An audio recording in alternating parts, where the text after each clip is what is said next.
Brannon brings the issues of the day into clear focus through the lens of a Judeo-Christian worldview. And now, here is your host, Brannon Howse. And welcome to the broadcast on this Thursday night, June 4th, 2026.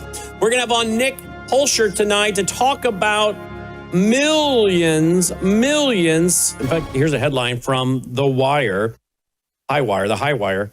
Google applies to release up to 64 million lab mosquitoes as critics warn of irreversible risk. 64 million lab mosquitoes. Google, why would a computer company want to do that? Okay, we'll talk about that. What does that mean? What are the implications of that? And then how about this story? And that involves even the Daily Mail is reporting on it.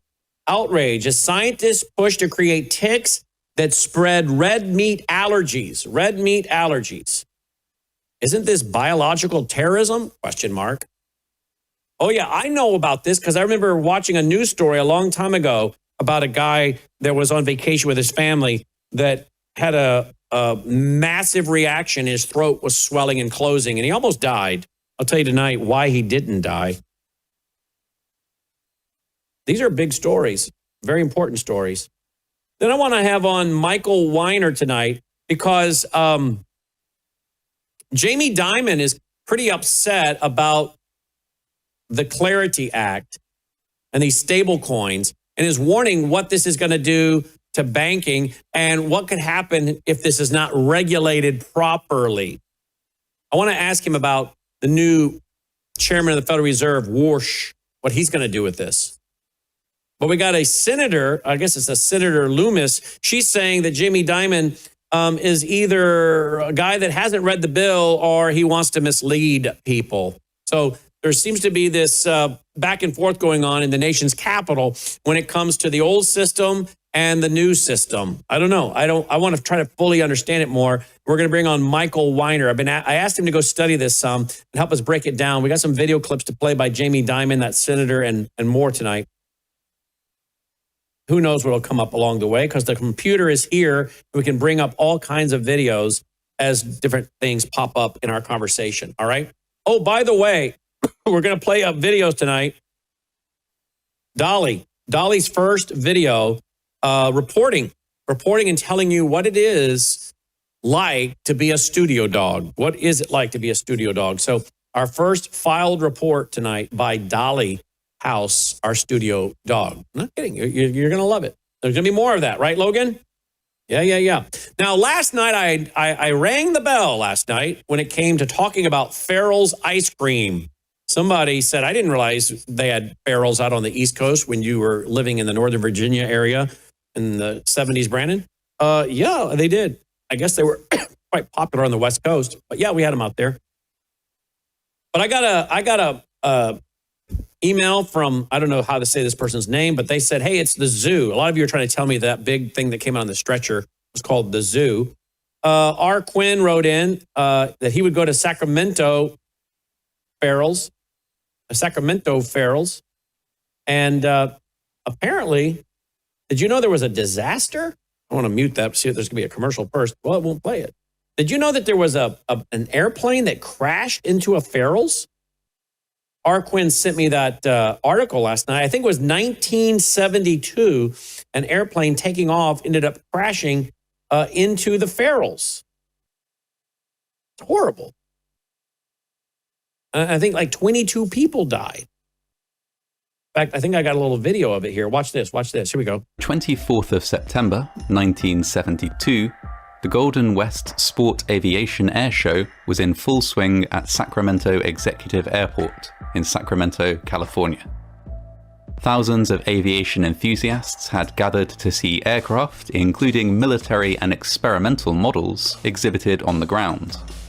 The show came to an abrupt halt, however, when one aircraft, leaving the show, failed to take off at the end of the runway and instead ploughed through a fence, across a road, and directly into a crowded ice cream parlor. Farrell. How horrible is that? And I believe from another report, 22 people died in that. I did not know this. I got such an educated audience. Man, I think I got that actual story from a couple of you guys sent me that in last night. Let's see. I also heard from James about ferals. I heard from Dawn. I heard from Blue Sky. I heard from Jan. I heard from Suzanne. I heard from Lisa. From a lot of you guys about ferals and the crash. The crash I think came from two of you. I also I want to see. I thought two of you sent me that. I wanted to see. I thought there was a yeah. Sacramento. There it is. Air show. And how many died in that? Let's see. Crash occurred September 2 for 72 at approximately 4:25. Okay, they couldn't take off right. Oh, yeah, 22 people on the ground died, including 12 children. Look at that. An 8-year-old survivor of the accident lost 9 family members, both parents, 2 brothers, a sister, 2 grandparents, and 2 cousins. A family of 4 also died in the accident. 2 people were killed in the car struck on Freeport Boulevard. Immediately after the crash, an elderly couple trying to cross the street to the crash site were struck by a vehicle, killing the wife. Had either the external fuel tanks not ruptured prior to impact or the aircraft not been slowed by hitting the moving car and other vehicles parked in front of the restaurant, the accident could have claimed many more lives. Incredible.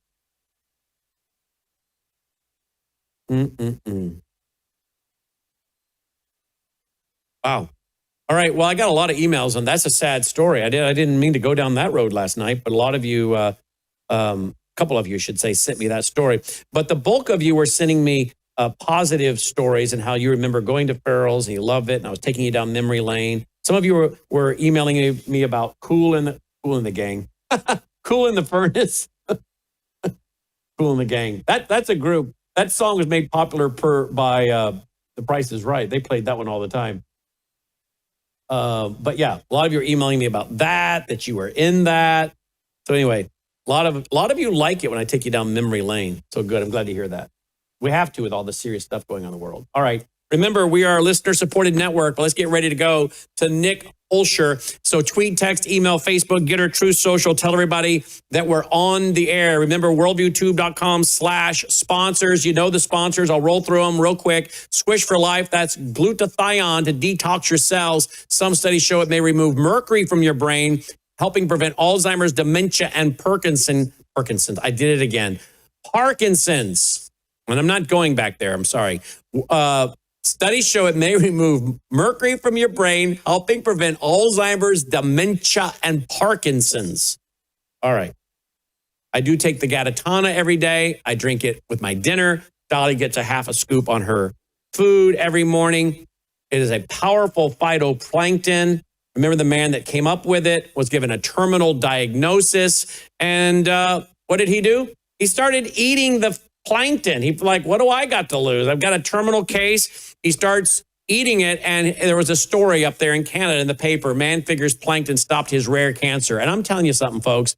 I watched quite a few videos on social media this week that popped up for some reason. People who had terminal cancer had started drinking things like this, and they're cancer-free, many of them 14 years later. So there's something about boosting your own body's immune system, right? I'm not making claims. I'm just telling you what the story is here and what I'm reading about other people. But I personally drink that phytoplankton in my water at dinner every night. And there are many clinical trials behind it. And I suggest you check it out at worldviewtube.com/sponsors, worldviewtube.com/sponsors. There's the pet product right there, worldviewtube.com/sponsors. Worldview Talk, your satellite phones, your solar generators, all the blankets and things that knock down the EMF, shirts that knock down EMF, things for women that are pregnant to knock down EMF. Melissa loves the Melissa protein tablets. She takes those every day. You can find out more about those Again, at melissaprotein.com or worldviewtube.com/sponsors, worldviewhealthcare.com, the water, worldviewwater.net, and of course, Bella Grace. I take that each and every day. A very powerful elixir that has over 100 clinical trials. Did they fix that yet? Nope. Oh, we'll get it fixed one of these days. Over 100 clinical trials, folks. There you go. Over 100 clinical trials on that elixir that I take each and every day. Has the collagen with the peptides cut short so your body absorbs it. Studies show about 95% absorbed versus 95 flushed down the toilet with the cheap collagens.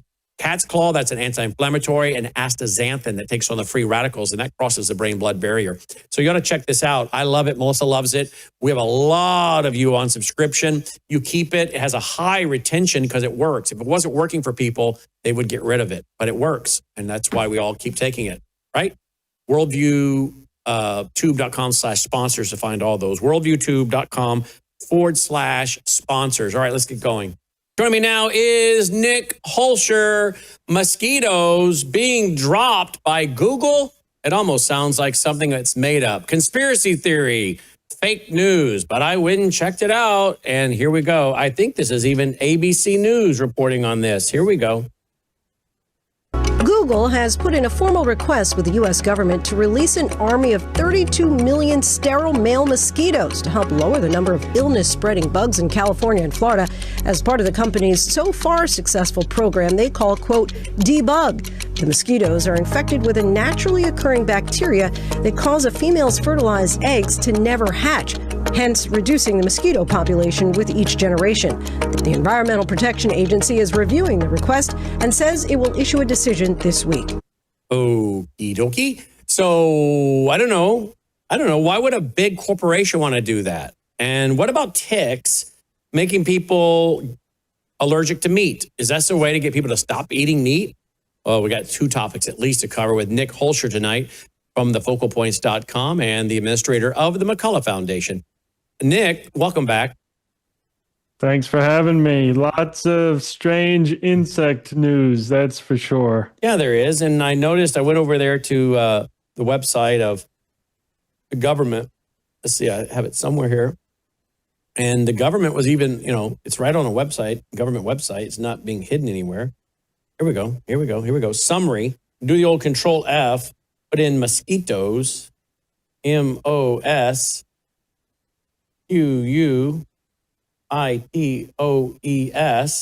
All right, there's 4 references to mosquitoes.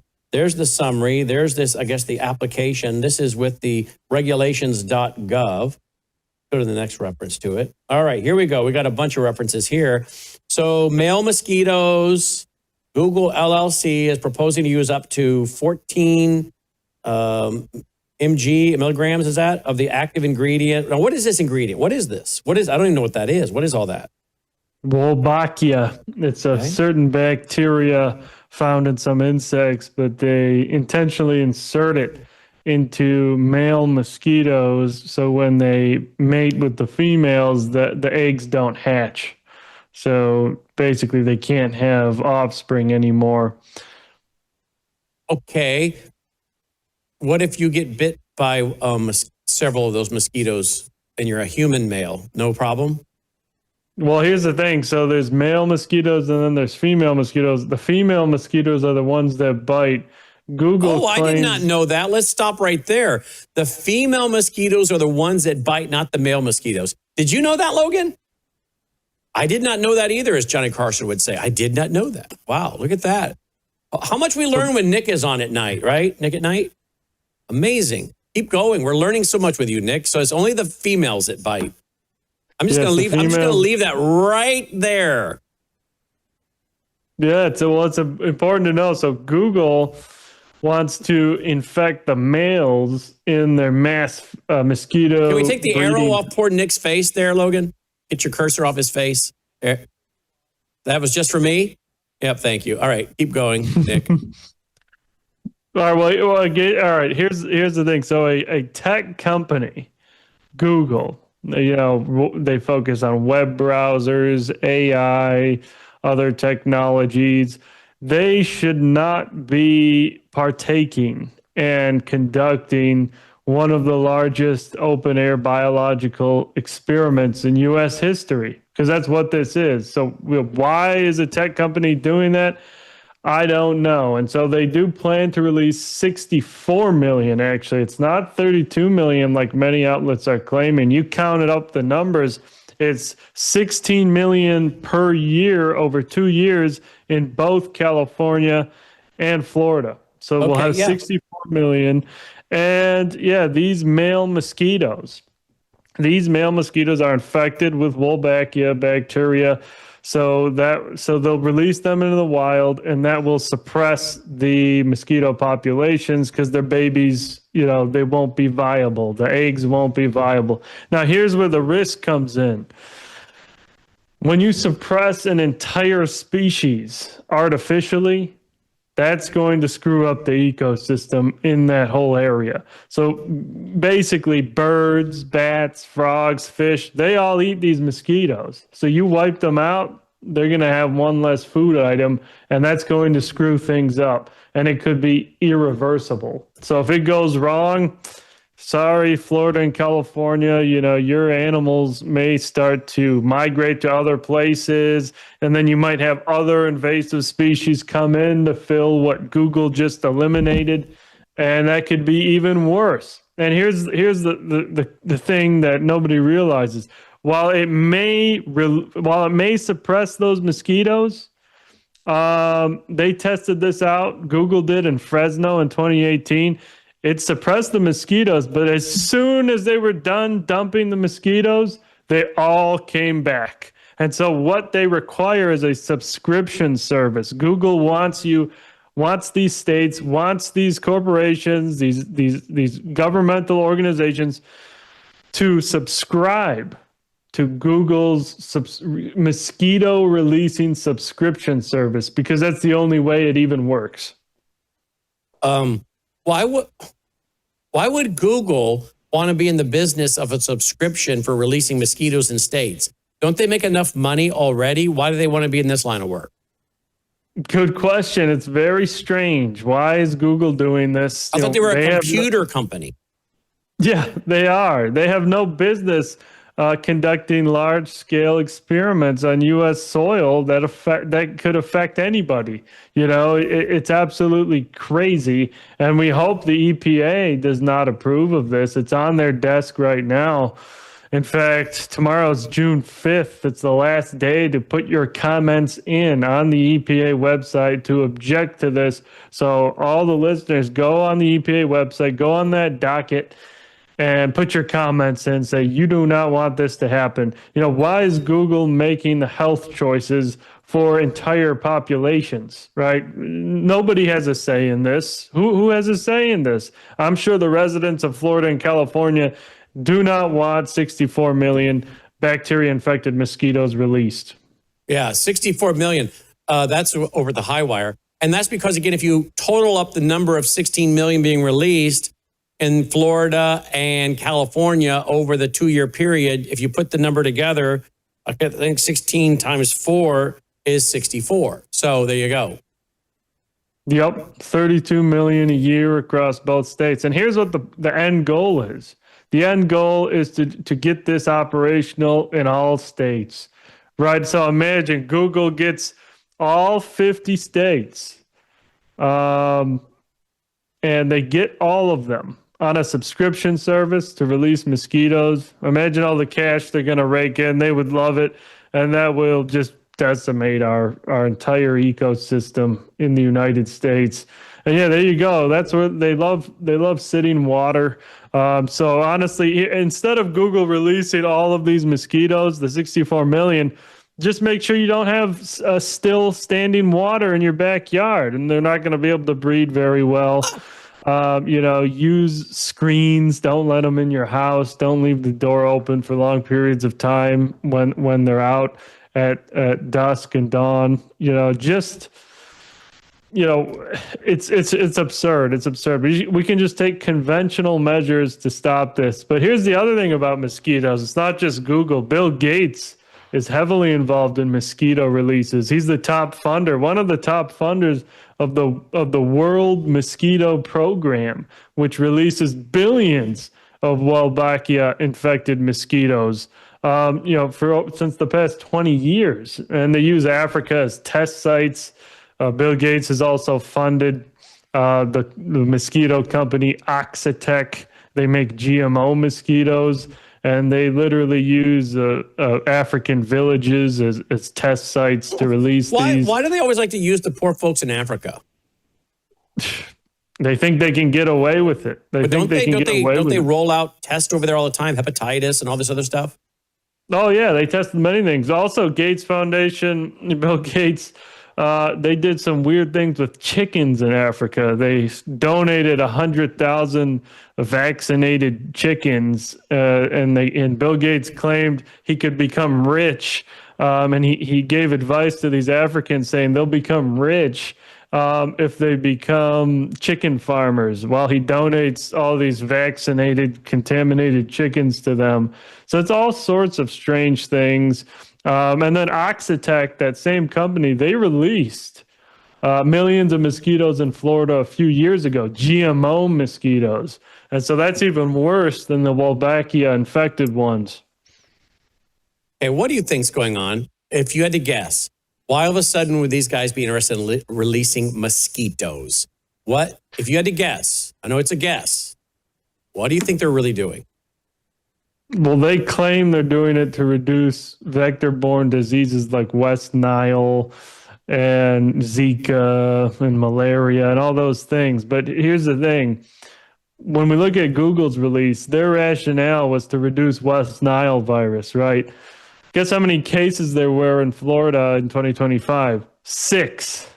6 cases. And they want to dump the mother load of infected mosquitoes to stop 6 cases. So yes, there's some other reason. And, I don't know. I don't know what the true reason is. We've yet to identify exactly the most negative consequence of this. They claim it's been safe, but they're not to be trusted. We can't be trusting these NGOs. So we'll have to wait and see. Hopefully this what can do be you stopped. think? If you had to get, do you even have a guess? I mean, there's been theories proposed that of sterilizing humans, but I can't see that as happening unless they had some sort of bacteria in female mosquitoes that was damaging to human health. But Wolbachia is not damaging to human health. It does not infect humans. So it would have to be some sort of covert effort that is not publicly known. And I would just say it appears this could be just a money-making machine, a scam, right? Again, like I mentioned earlier, the subscription service, getting countries hooked on these yearly or monthly, millions of mosquito releases is a business model. And they'll just claim it's been working. They'll claim it's been reducing malaria. They'll claim it's been doing this or that. But you have to stay on our service for it to continue to work. And so it is a business model. Mm-hmm. All right, let's go to this another one. Here's over at Daily Mail, June 3rd. This would have been yesterday, right? Here's the headline. Outrage as scientists push to create ticks that spread red meat allergies. Someone's asking in the headline, isn't this biological terrorism?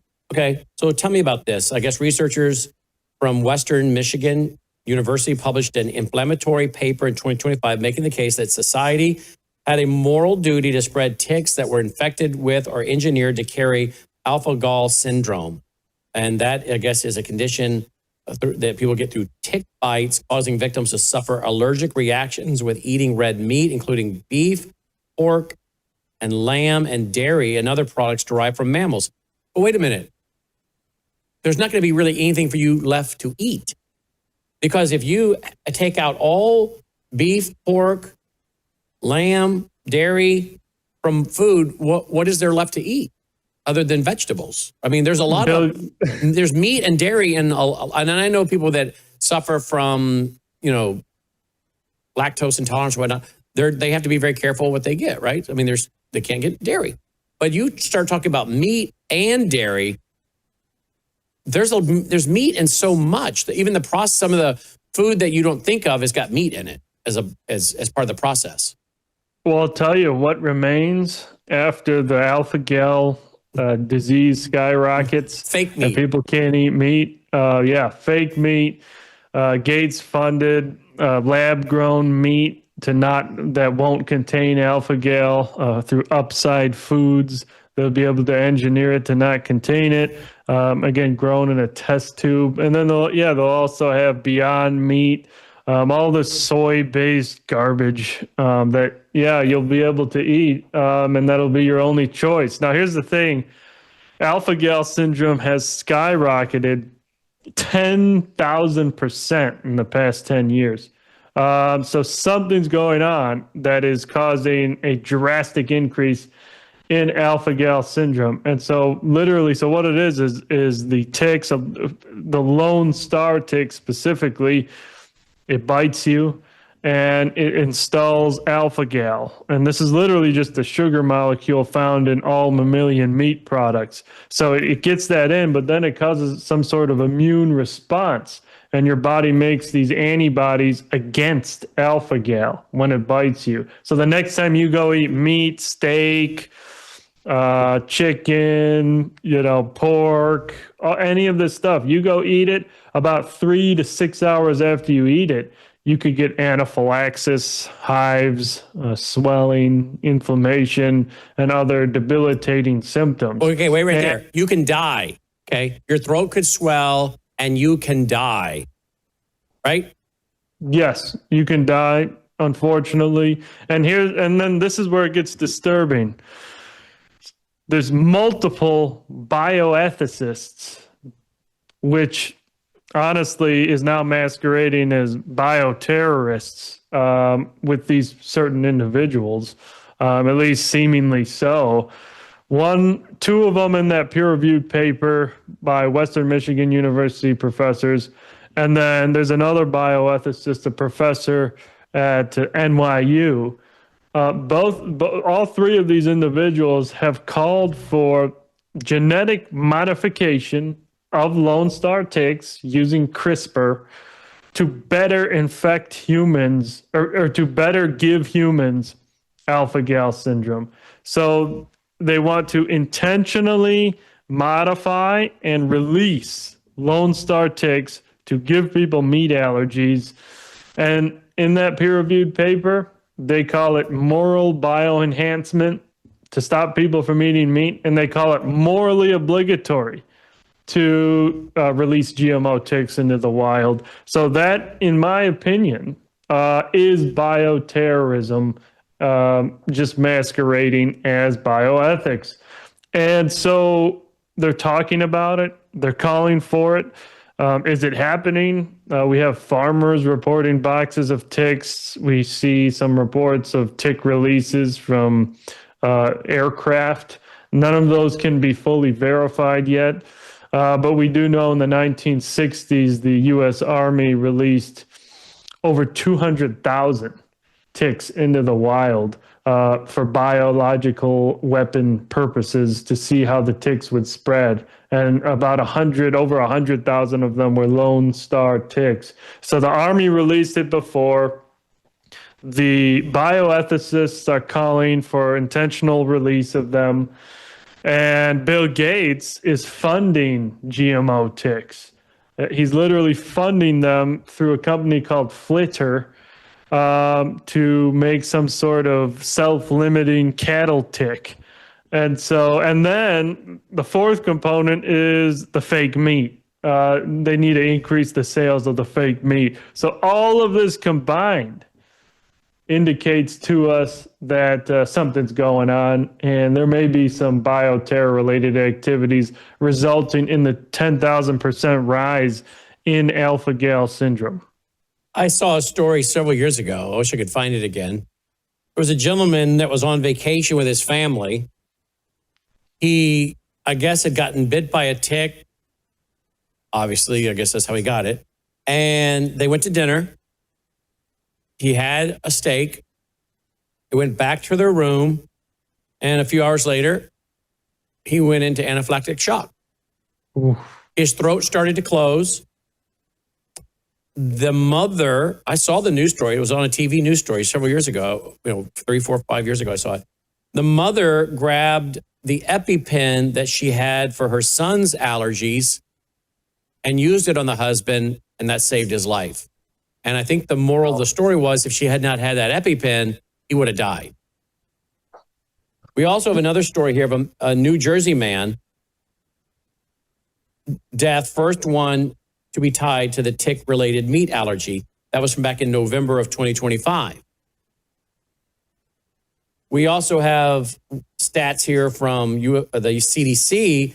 Between 2017 and 2022, the CDC reported about 90,000 suspected cases of AGS, and the number of the new suspected cases increased by approximately 15,000 each year. The agency has estimated that as many as 500,000 Americans have AGS.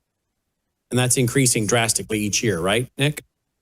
Yeah, it's increasing in incidents. So new cases per year since 2013, it has increased 10,000%. It's increased over 300% since just 2021. So it continues to accelerate in how many people are being diagnosed with alpha-gal.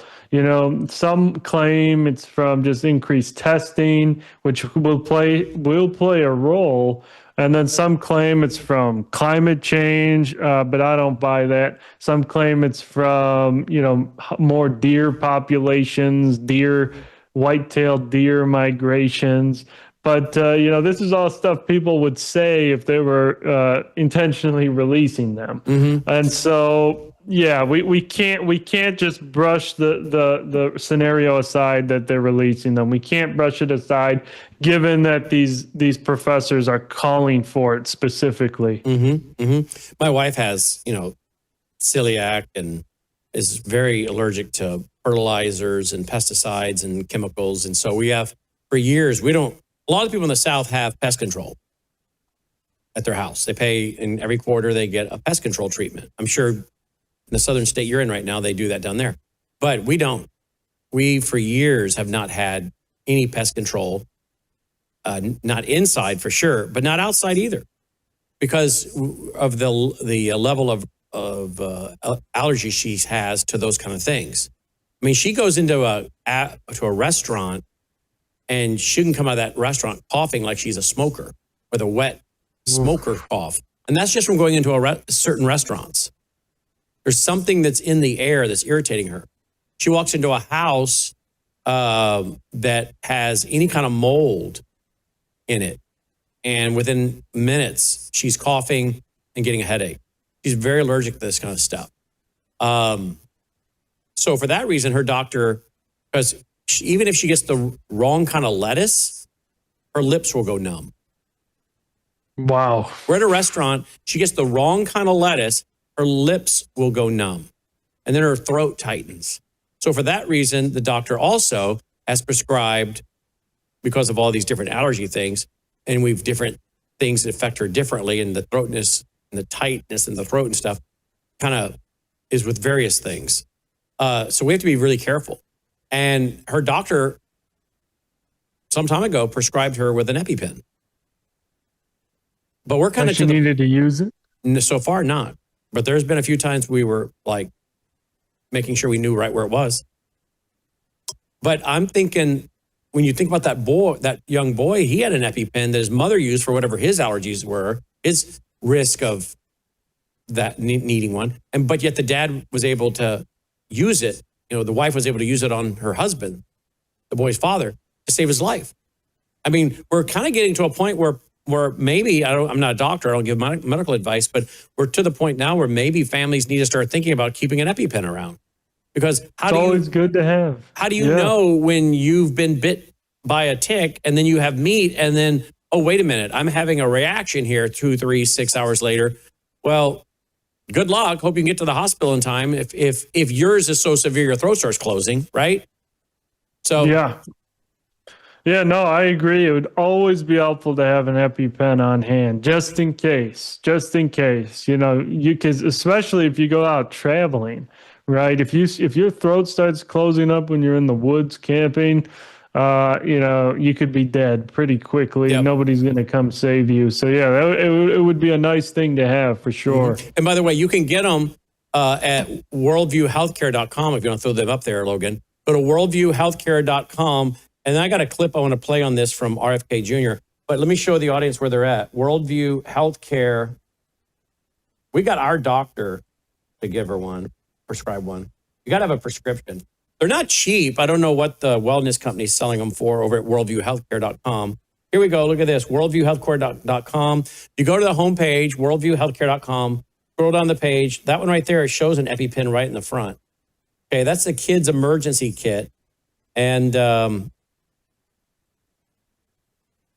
mold and maybe it's in the field one. Well, there's one right there too. There's one for the.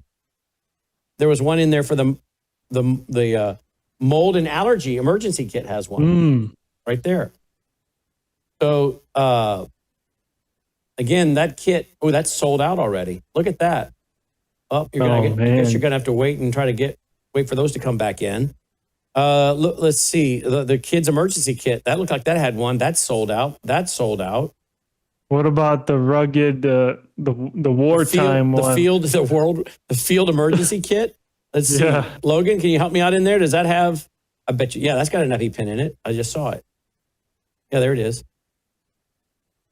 So this is the mother load of all. This is the mother load. Kits. It's $1,200, but it's the mother load.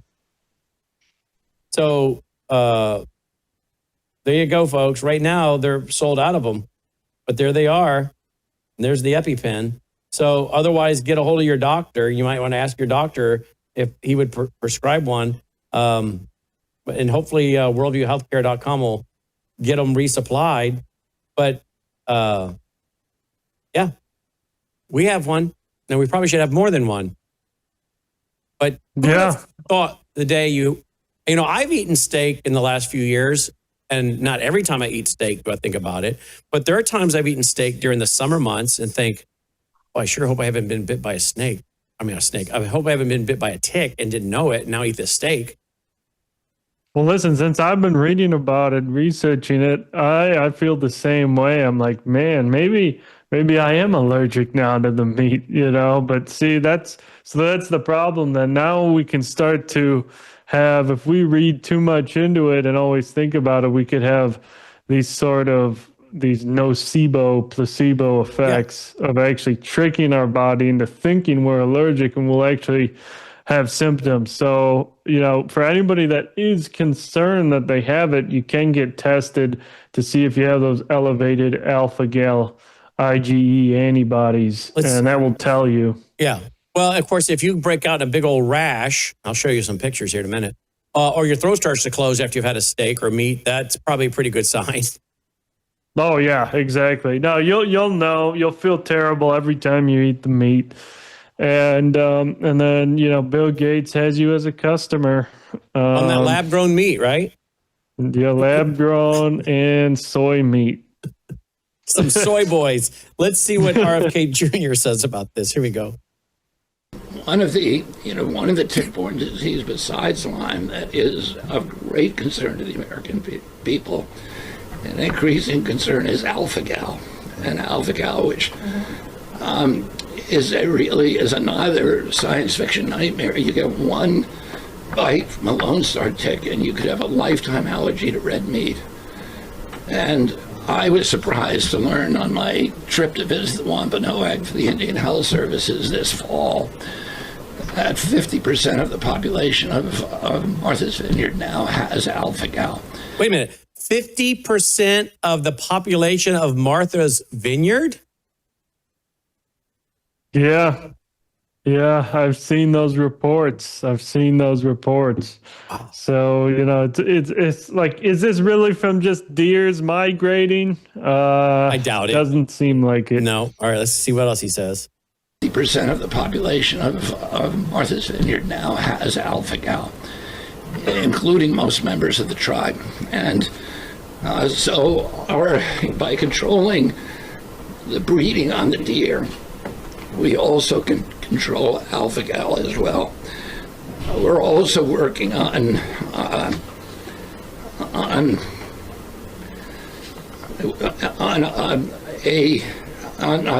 medicines that can prevent alpha-gal and that have the potential, the promise of actually curing it. And one of those medicines is almost ready. We're fast-tracking it. And then we're doing the studies over the next 2 years to see if we can actually reverse this devastating disease. Wow. Isn't that something? And of course, yeah, go ahead, Nick. I got to say, we do have a potential cure for alpha-gal. And I say potential, it's got to be verified. But, and I got to lay this out. So a peer-reviewed study, we found it last week, and 96% of patients with alpha-gal in the study had complete remission of their symptoms with, guess what it was? Ear acupuncture. What? Ear acupuncture, it cured 96% of them. They reported their symptoms were completely gone. And so what that involves is, and it's very strange. I didn't believe it. I thought, no way this can work. No way this procedure and how they did it was real.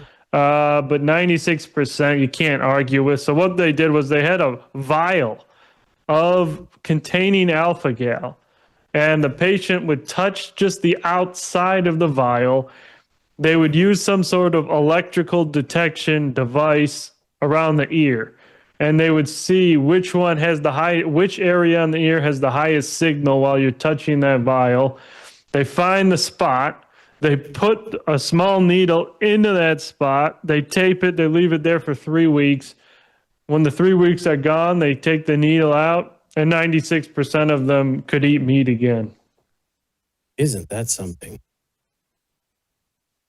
Yeah, it sounds unbelievable. It sounds crazy, but you know, when the improvement rate is that high, and that's all we've got, you know, we got to look at it. And if I got alpha-gal, I would for sure be doing that. Mm-hmm. Here's a story at NJ, New Jersey, stands for New Jersey, NJ.com. Rare tick-borne virus nearly wiped out this New Jersey man's memory and his life. He says people should know that exists. He went out for a walk in the woods with his dog. Something it sounds like from the article he's done for many years. I've been hiking those woods for 10 years. I've gotten lots of ticks, but you look at yourself and you take them off. The night before Thanksgiving, Novar was in bed, and when he should have been traveling to Washington, D.C. with the family, he wanted to go, but he wasn't feeling well, or at least that's what people tell him. Evidently, I had a headache and a fever, so I stayed in bed and rested, because I guess his memory got wiped. He talked to his wife. He wasn't making sense. Alarm bells went off in her head, and he was brought to an urgent care. Doctors instructed him to go to the hospital, and asking her consent to perform a lumbar puncture, also known as a spinal tap. The test determined that Novar was suffering from encephalitis, a serious condition in which brain becomes inflamed. Symptoms may appear mild or flu-like at the outset, but for some people, the condition can cause seizures, memory loss, coma, according to the National Institutes of Neurological Disorders, and strokes. I guess it turned out Lyme. Mm-hmm. He had a Lyme infection. Lyme's a big one too. I had Lyme when I was younger. I got bitten by a tick. So between AGS and Lyme disease, it's over 1 million Americans. And went on to confirm that, you know, between Lyme disease. Then he goes on to say that the New Jersey confirmed his first case of Paul Swan virus in 2013, according to the State Department. Reported 19 cases since then, majority of the adults 65 to 79 years old. It's a less common than alpha-gal syndrome, which made headlines in 2025 after a New Jersey man was confirmed as the first documented death from the tick-induced meat allergy. And it talks about the Lone Star State. The Lone Star tick. No wonder people respond so well and so much when I do these kind of let's walk down memory lane type segments on my broadcast. And I talk about things that we all experienced growing up, certain restaurants and ice cream parlors and different things I've talked about. And we get such a huge response from people in the, from the 60s, 70s, 80s, talking about the way life was when we grew up. And people love that. I get so many emails saying, as I did today, talking about something last night. Oh man, I love the trip down memory lane. I experienced that. We have a common culture, so many of us, of life experiences, particularly those of us that were raised in the same, generation, like 60s, 70s, 80s, or those of us raised predominantly as kids in the 70s and 80s. And no wonder you get to be my age or those in the audience who are older, and you read all this, you hear all this, and that's another reason why you end up getting kind of homesick for the times gone past. They've destroyed our culture. They've not only destroyed our culture, now they're destroying our health, and they're destroying our opportunities. Just enjoy basic things. I mean, you don't have to be a rich person. You can be someone that's very paycheck to paycheck or very middle class, and yet you really enjoy the basic things in life that a lot of people maybe who can afford more than you.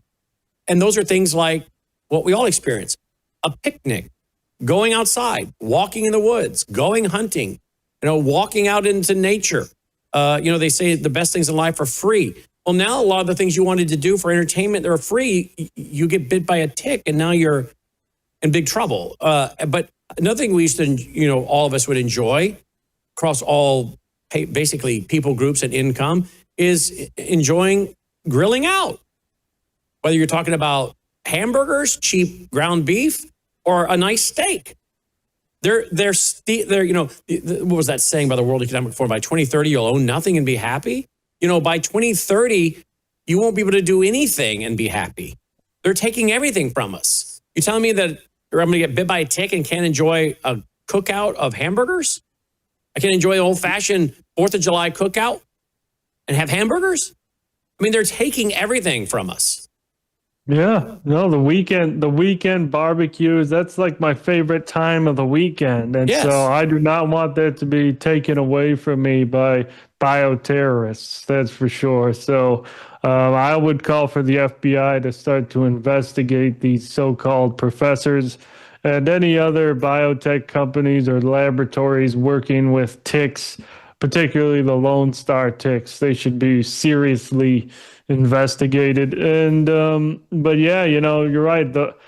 I even have nostalgia, and I'm not that old, but I have nostalgia from before when smartphones, for example, were a big thing, and now everybody's hooked up. They're hooked up to the machines. And so things are different now even than just 15 years ago. And you mentioned 2030. Well, by 2030, Nokia's CEO says our smartphones are going to be directly in our bodies. We'll have brain chips that hook us up to AI that interface with 6G infrastructure. So that's where we're headed. Look at this. This is someone that on Twitter that put this up there, their picture of getting bit by a tick, eating meat, and then AGS reaction. Oof. Terrible. So yeah, she can't have a barbecue. She'll have to put Bill Gates's Beyond Meat and Upside Foods meat on the grill. Unfortunately, she won't be able to enjoy the hot dogs, the hamburgers, or the steaks anymore, or else she's going to suffer those terrible hives. And that's the case of about 500,000 Americans. Look at this gentleman. He's online talking about it. Says that became one of the 450,000 Americans affected by that. Look at my face and my neck. I can't eat meat anymore. I can't have any animal products in it. It's in everything. Animal products in everything, he says. Yeah, it's debilitating. It's debilitating. Pitiful. I mean, it really does drastically make people's lives terrible, and because most of the population loves meat, right? And then there, you'll have vegans, you'll have vegetarians, and obviously they won't care if they get it. But that's a very small percentage of the population. And we know meat is such a whole food dense, nutrient dense food source that has the minerals, it has the iron, it has the essential proteins, the best protein profile you could get. It has the creatine inside of it and these other compounds, carnitine, and it's just wholesome and very healthy for the body. And so you take that away, you're not going to get good nutrients from soy meat. You're not going to get good nutrients from just eating plants in many circumstances. You'll be able to live, but you might be very frail and skinny. Let's see. I want to put in here, how could this collapse the economy with farmers, ranchers, stores? Let's talk about the economic downside of that. If you start having millions upon millions of Americans that cannot eat meat, okay, what is that going to do to the economics? You're talking about decimated. Yeah, decimated all the farms, all the meat factories. All of that will start to lose profits. And many small farms would go out of business, particularly if we see, say we have 500,000 Americans now. If it continues to accelerate, we'll have millions, tens of millions with alpha-gal. And if it just keeps to increase, then we'll really start to see these economic hardships as a result of people not eating meat anymore. All right, you ready for this? Because I put it into a powerful computer to ask. Tell me what would happen if you had a percentage of Americans, millions and millions of Americans could no longer eat meat. What would it do? Exports, a U.S. top meat exporter, redirecting supply abroad, cushions blows, but global prices fall if U.S. floods market. Related industries, trucking, equipment, veterinarian services, leather, pet food, all decline. Regional economies, states like Texas, Nebraska, Iowa, North Carolina, they'll be hit hard. Consumer spending, high meat prices or shifts to pricier alternative strained budgets, healthcare costs from reactions or substitutions rise moderately. Worst case, collapse scenario, if 20 to 50% of Americans affected rapidly, combined with other stressors, then you're talking about widespread foreclosures on farms. You're talking about bank failures in rural areas. So it's not just bioterrorism. It's what's the term for economic terrorism? Ecoterrorism. Ecoterrorism. Yeah. So I mean, it's very serious if this is intentionally happening. It's very, very serious. Is ecoterrorism what it is, Logan? Or ecoterrorism that's more environmental terrorism. But that would be on the same category because you're messing with the environment. Well, we could just say, I guess, terrorism in general. I mean, it's now who's doing this though? We got to find out who's doing this. We don't have a verified lead that would lead us to say, they're for sure doing it. We can just suspect. And so obviously it would be very easy. It'd be very easy for individuals to, cook up the GMO ticks, breed them, have giant boxes, and simply disperse them into the woods somewhere. How do we know it's not a foreign nation? How do we know this is not a foreign nation? Exactly. It could just be a foreign nation. It could be an NGO that pays some individuals to do this. It could be many things. It could be many, many things. And remember, they think it's morally obligatory to do it, right? So they think they're actually doing a good thing by committing bioterrorism. So they've lost their minds. Well, again, I don't know who's doing it, but what if it were being used on the country by like a foreign nation? Exactly. It could be a foreign nation that wants to spread this disease. It could be anything. It could be. We got to find it out. We got to find out. All right. The latest, we're going to let you go on Ebola. I mean, I see they're still fanning the flames on that one, right? Yeah. Well, so what happened was as expected. It's kind of new cases are slowing down. It's looking like it'll probably be contained. It might get a sporadic case in maybe a new country in Africa. There could still be a sporadic case in Europe, but it's looking like it's dying down, and it will be contained, just like the 40 other Ebola outbreaks in the past. But the risk still remains of intentional release of a modified Ebola. And I say this because, and this is the breaking story, happened yesterday. Vincent Munster, an NIH virologist, was yesterday arrested by the FBI. He was arrested by the FBI for smuggling 113 vials of pathogens from the Congo. And so he was under investigation for a few months, but they finally got him. And what was in these 113 vials? Monkeypox, chickenpox, human DNA, and 93 of them weren't even tested yet. So some of those could have had Ebola, other dangerous pathogens. But yeah, he was caught. And so we have people working in our agencies doing illegal activities with pathogens.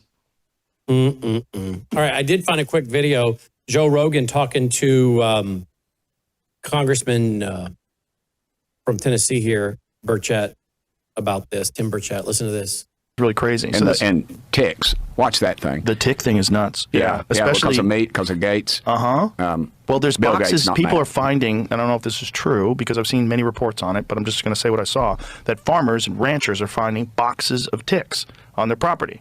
Now, I don't know if that's fake. I don't know if someone's setting that up to pretend they found these boxes of ticks, but there's videos of these people finding boxes of ticks. Now, what they'll say is they'll probably say they're sterile ticks and that we're planting them out there so we can diminish the population, is what they'll say. But anytime they try to mess with the balance of nature, it never goes right. Is that what they're saying? No, but just get ready. That's what you're getting it right here.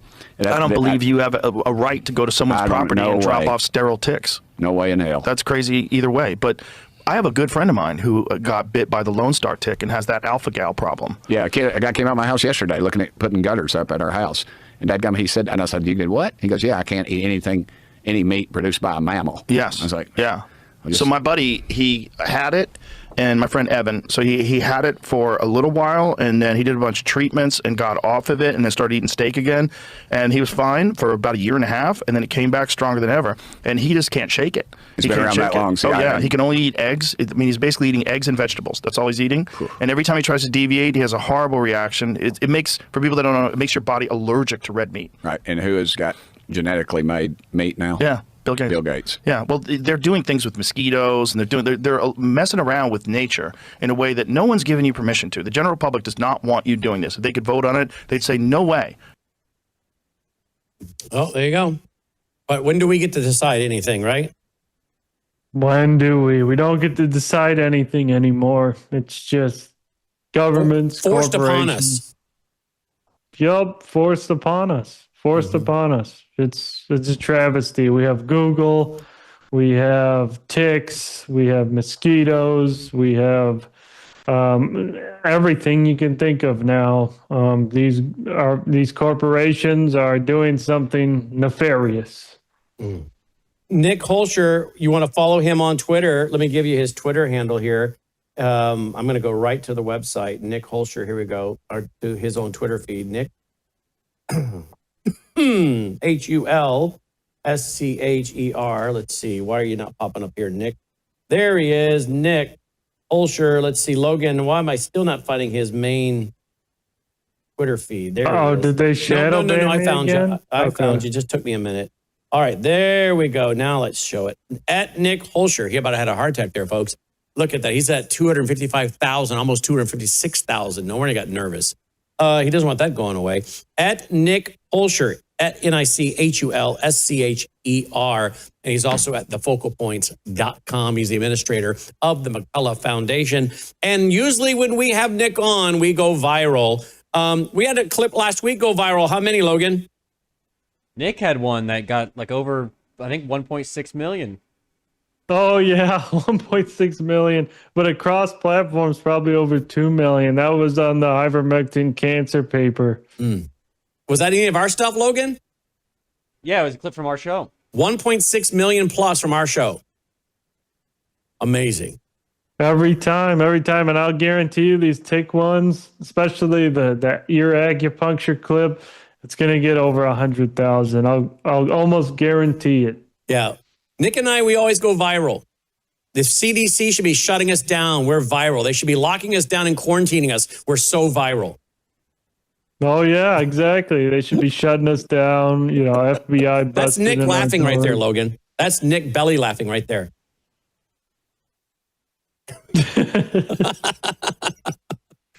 I love messing with him. It's hard to laugh after talking about all this ecological terrorism. I know, right? Isn't that the truth? Wow. Why don't they come up with a tick that makes people allergic to alcohol? Why does it have to be meat? Exactly, yeah. You know, if they really want to release it, exactly, make them allergic to alcohol, you know, make them allergic to psychotropics and alcohol. Yeah. Pot. Yeah. Pot. The tick. Everyone, pot is gone. Can you imagine? Can you imagine the people freaking out, the young people freaking out, in some of the old 60s potheads, freaking out and protesting at state capitals because they can't smoke their joint because they're allergic to it? How about fast food? They're allergic now to fast food and what do you call that? Processed foods. I can't eat processed foods. I can't smoke pot. I can't drink alcohol. Man alive, why do they? Why is it always the good people that get hurt? I don't know. I'm sure there's some good people in the audience that eat junk food, but I'm not gonna give you a pass on the pot. I'm sorry. I just think that's bad. All right, but there you go. Nick, thank you. Thanks. Nick at Night checking in. Nick Hulscher, a little Nick at Night. All right, we'll be right back. Welcome to the Worldview Tube Vault, built on 35 years of research, broadcasts, and films by Brannon House and his team. Sabotage, all 6 hours, exposing how Marxists, Islamists, and their useful idiots are working to destroy America from within. Siege, 5 gripping parts on the clear and present dangers pushing America to the brink. Brainwashed America, Parts 1 and 2, with Part 3 coming soon, revealing 12 documented tactics used to capture the minds of Americans. Plus, Reagan Under Fire, the 1981 assassination attempt, the history of Arlington House and General Robert E. Lee, and many more being added all the time. And getting there is simple. Once you're logged in, just click Vault, go to Vault Library, and select Docu-Movies. That's it. Hours of eye-opening content ready to stream anytime, anywhere. Join Worldview Tube Vault today at worldviewtube.com/vault. Joining me now is Michael Weiner. He's fast becoming one of our most popular guests. You know, good things come to those who wait. Michael has waited and waited and waited, and he's finally matured like a fine wine, hitting his peak. He's at his peak in his career. There you go. Good things come to those who wait, and he's been waiting, and now it's happening. He's become very popular in our broadcast. I'm not kidding. A lot of people love it when Michael Weiner comes on. Look at this headline. This was in my Worldview report tonight. The gates are closing. Famine, the money trap, and a digital net being drawn over the world. That's from my Worldview report commentary tonight. I want to talk to Michael Weiner about it. The gates are closing. Folks, I want you to do something most people in our culture have not been trained to do, and basically that is to step back and see things as the big picture, not in bits and pieces. And I went into the closing of the gates of the sea Today, the gates of the global economy are not city walls. They are narrow straits of water. And right now, Iran has effectively shut the Strait of Hormuz, the passage through which roughly a fifth or a quarter of the world's oil normally moves. That alone should have every thinking person paying attention. But it does not stop there. According to Iran's own state-aligned outlet, Tasmin, Tehran and what it calls the Resistance Front have now vowed to activate a second front and choke the Bab el-Mandeb Strait, that slender gateway between the Red Sea and the Gulf of Aden, most likely through their proxies on the Yemeni coast. Think about what that means. Two of the most critical maritime gates on the planet threatened simultaneously by a regime that openly declares its hatred of Israel and the West. This is not abstract geopolitics. This is the deliberate strangling of the arteries that feed and fuel the nations, and the markets know it. Oil leaped the moment the moment the threat was made. Got to take a T off that leapt. Or maybe it is leapt. Yep, it is leapt. The lesson the church should take is not panic. Okay, I agree with that. Now I'm going to get into the famine. Here's the part the mainstream coverage almost entirely misses. That same Strait of Hormuz that carries the oil carries fertilizer. And we can go on from there. But folks, this is a big deal. Let's go to that first before we go to the money printing. Let's talk to Michael Weiner. Strait of Hormuz is bad enough. Now let's add in the other strait that we're talking about tonight, the Bab el-Mandeb Strait. Welcome back, Michael. See, I told you you're popular. Told you very popular. Let's just remember that right now, when they talk about gaslighting, I feel like I'm being gaslighted every day, and I'm really very upset at the administration. Stop telling me every day we got a deal, we got a deal. You know, that's so funny, Mike, because you and I have not rehearsed this. You and I have not rehearsed this, but I said that the other day as well. I said, I'm tired of it. It's on again, off again, ceasefire, deal. I'm like, this is ridiculous. Most administrations don't act like this. They don't do this kind of thing. Just think about what he just said earlier today when he said, Lebanon and Israel have made a deal. That's great. Hezbollah comes out immediately and says, we're not abiding by it. They made a deal specifically because of Hezbollah, and Hezbollah said no. So where's the deal? Then we're sitting back with this Hormuz and the other straits issue that we're looking at. When we're talking about that we've won the war is over. Well, if we've won it, why is this going on? Why was this not dealt with in the first place? Why was this blow allowed to happen? If they have the capacity there to deal with it, then deal with it. End it. Open up the Straits of Hormuz. If these people have no ships, they have no ability, they have nothing, why are they controlling 20% of the world's economy right now, and we're doing nothing about it? To me, that's just right up there, right after this nuclear threat. End it, okay? Or stop telling me daily it's ending, because it's not. So either, the truth is very simple. It's black and white. Gaslighting is gray. The Democrats do it okay all the time. Constantly, trust me. I have no love for those socialist, communist lunatics on the other side of the world. But for goodness sakes, we would hope that the people that are conservative, Christian-binding people would just say it the way it is and stop playing these two-sided games. It's very frustrating to all of us. Yeah. What about the fact that you're talking about now fertilizer problems, and now you're talking about crop problems? And I mean, at what point do we have global famine? And I'm not saying this is what laying the foundation for it, but you go into the book of Revelation, you're in the tribulation, and that's exactly what you got. I mean, Jesus spoke about that in Matthew 24, wars, rumors of wars, famines, plagues, pestilence. I mean, one has to wonder if a lot of these things are not man-made created, right? The globalists and the wars. Look what just happened in the Iowa race. That was the one where Trump's candidate that he backed lost. That's a whole farming belt area. Fertilizer is ultimately listen, I'm an Iowa lover. I rode the RAGBRAI for the people in Iowa there and know it 18 times. So at the end of the day, I love Iowa. But the farmers there have got to be in need of those fertilizers. And I got a feeling it's going to play havoc on whoever Trump chooses. And I think that was probably one of the issues involved with the election, that the elections that happened Tuesday, excuse me. So let's beyond famine and fertilizer prices and crop prices and food prices. Meanwhile, they're quietly turned the money printing back on. For more than 3 years, the Federal Reserve told us it was tightening, pulling money out of the system to fight the inflation it created. Then last year, it reversed course. It quietly halted its balance sheet reduction and began targeting purchases of Treasury bills to stabilize reserves, stepping back from the path of restraint it had publicly committed to. Alongside that shift, it stepped in with enormous emergency lending operations, including a single injection of more than $70 billion on the last trading day of the year, one of the largest such moves in history. Okay, so let's talk about all that money printing. Well, we're on the precipice of the biggest financial money, shell game that's ever been placed on our country, and it's being placed on us.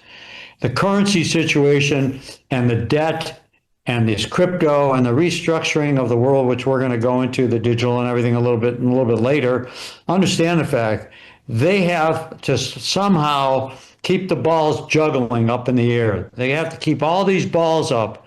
And one of them is this massive amount of money out there. When people say to me, well, can't we go back on the gold standard? Are you kidding me? How can we possibly do that? We have to be able to match it dollar for dollar wise with the amount of currency out there, which would mean we'd be pricing gold at like $60,000 an ounce in order to make it happen. So it's not going to happen. All we can do is hope to revalue it if it ever happens.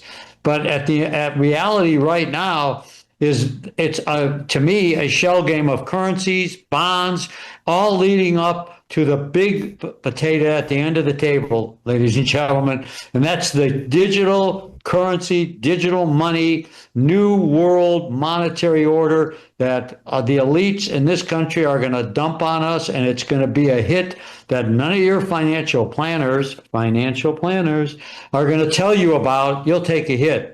And we're going to talk about that. But this currency situation is not unexpected. We have to buy all of our debt up by the end of the year. It's resurfacing right now. We had that debt covered at AAA ratings.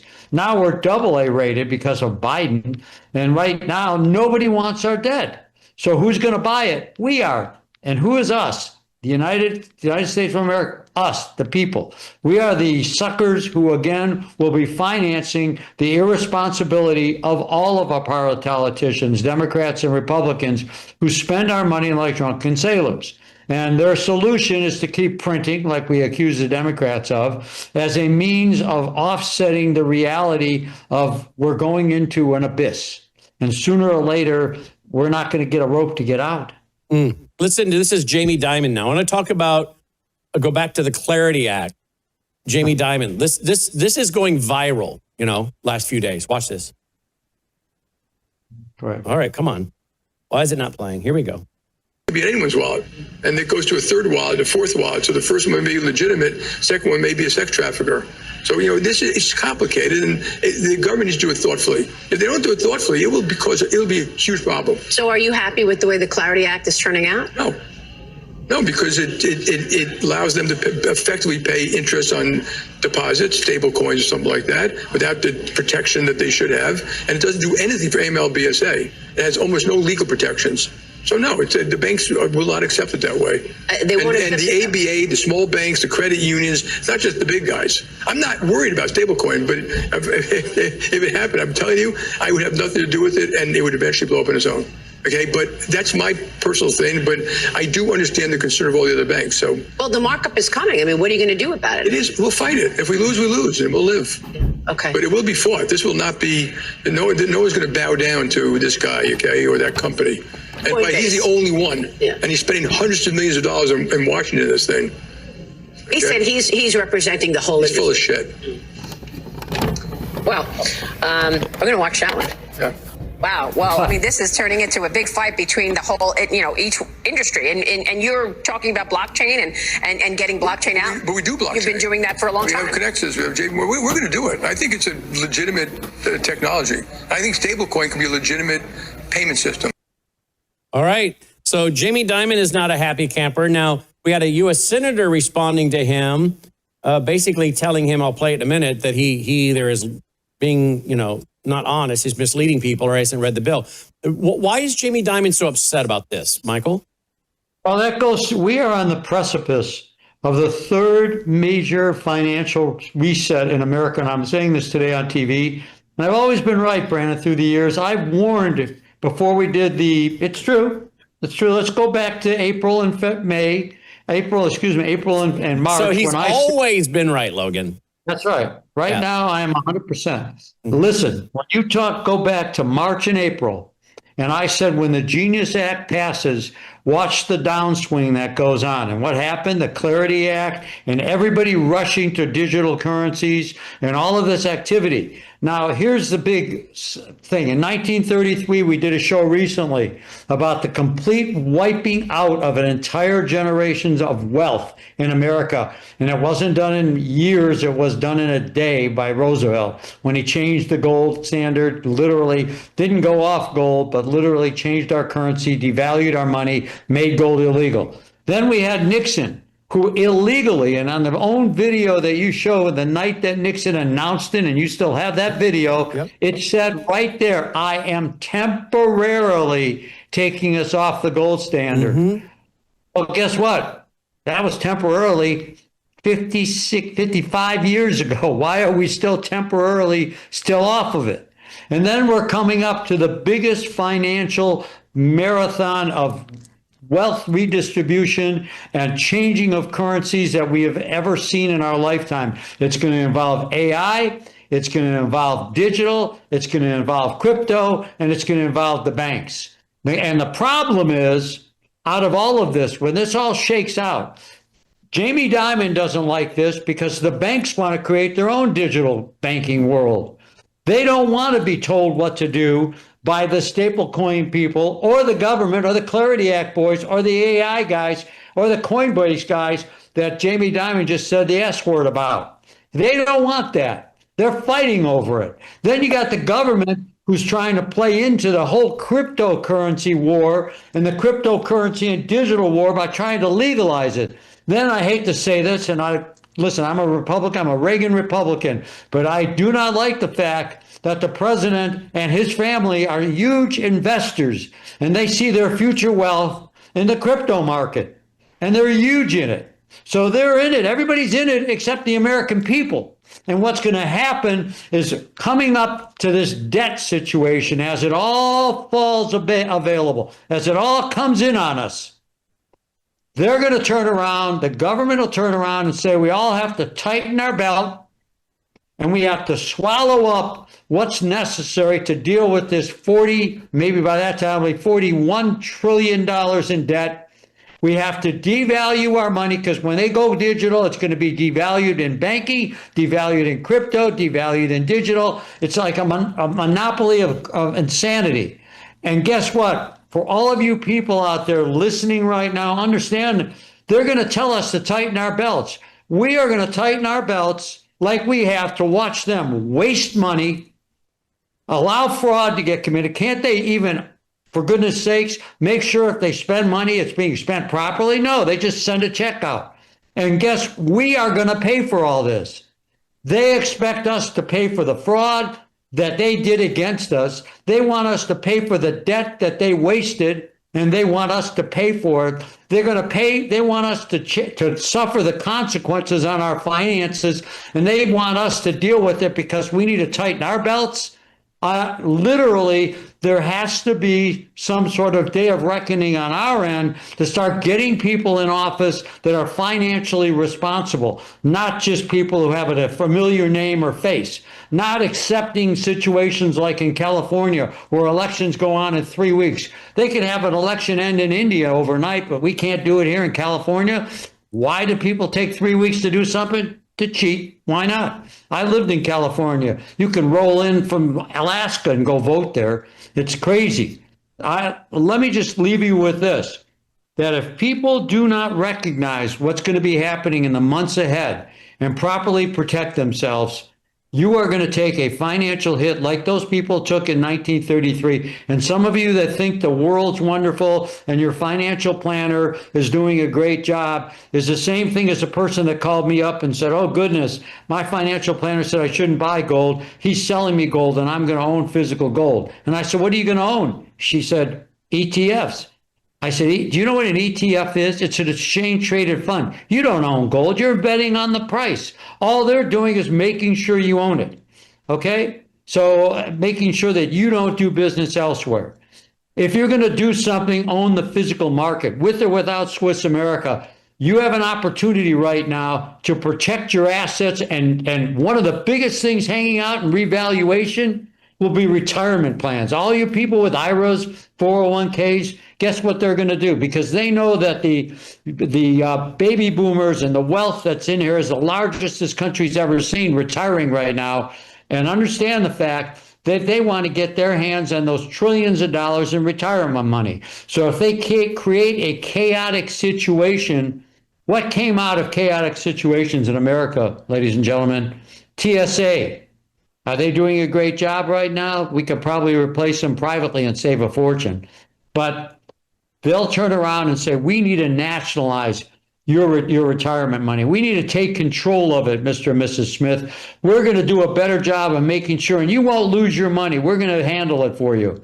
Guess what? You won't have a beneficiary. You'll have no access to your money. You'll be changing hard dollars that you own right now for soft dollars. That's what Ronald Reagan worried about in 1986 when he did the gold and precious metals IRAs.